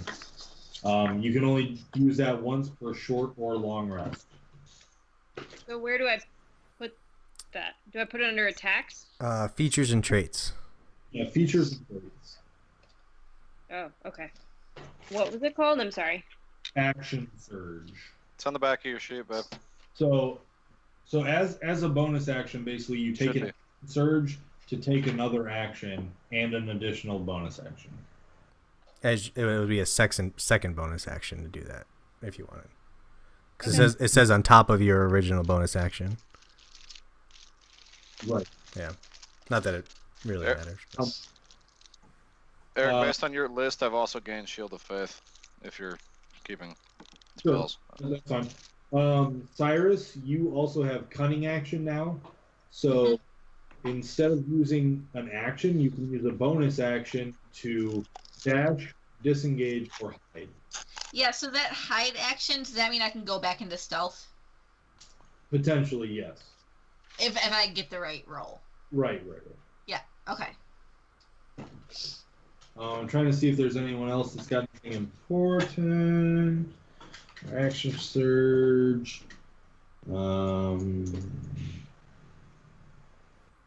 Does anything happen with our modifiers or anything?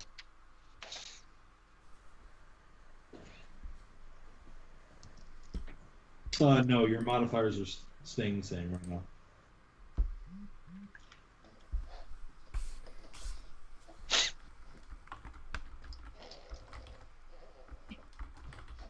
Also, with the two wizards, you gain sculpt spells. So when you cast an invocation spell that affects other creatures, you can choose any number of them equal to 1 plus the spell's level.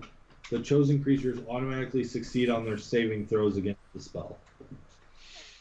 So that is useful in case you accidentally cast a spell on your own people. You can have them succeed on the saving throw to take half damage or no damage.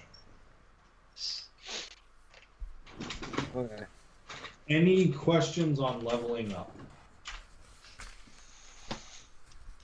If I do, I'll ask them of you later, Eric. Cool. Well, then I guess we can end there. Everybody have fun tonight? Yeah, we didn't suck as much dick fighting this time. I don't want to stop. I'm having fun. I agree. We were supposed to get 10 gold each for everyone who didn't take notes. I'll just cancel my classes tomorrow and it'll be fine. All-nighter, let's do it. Wait, what do we get 10 gold for? I thought it was 12 gold. No, we got 12 gold because of persuasion check. But what's the 10 gold? That's what we were supposed to be paid. Yeah. But I didn't get anything because I was in stealth mode. Correct. The point of that was maybe to split that with the party. This sucks. I'm finding a different hotel that has a wired connection. I don't know how bad it was for you guys, but that last hour was like listening to the freaking teacher from Peanuts. Honestly, it wasn't too bad. I mean, you cut out a few times and your mic got like really weirdly like tinsely at some points, but for the most part you were fine actually. Or you were good. I could tell some points where you couldn't really hear us. Real quick, so we're about to end the stream, guys. Any viewers right now, please click the follow button where you stream every Monday around 7 p.m. Central. So if you click a follow button, you'll get a notification when we're up next. And thanks for hanging out, and we'll see you next time.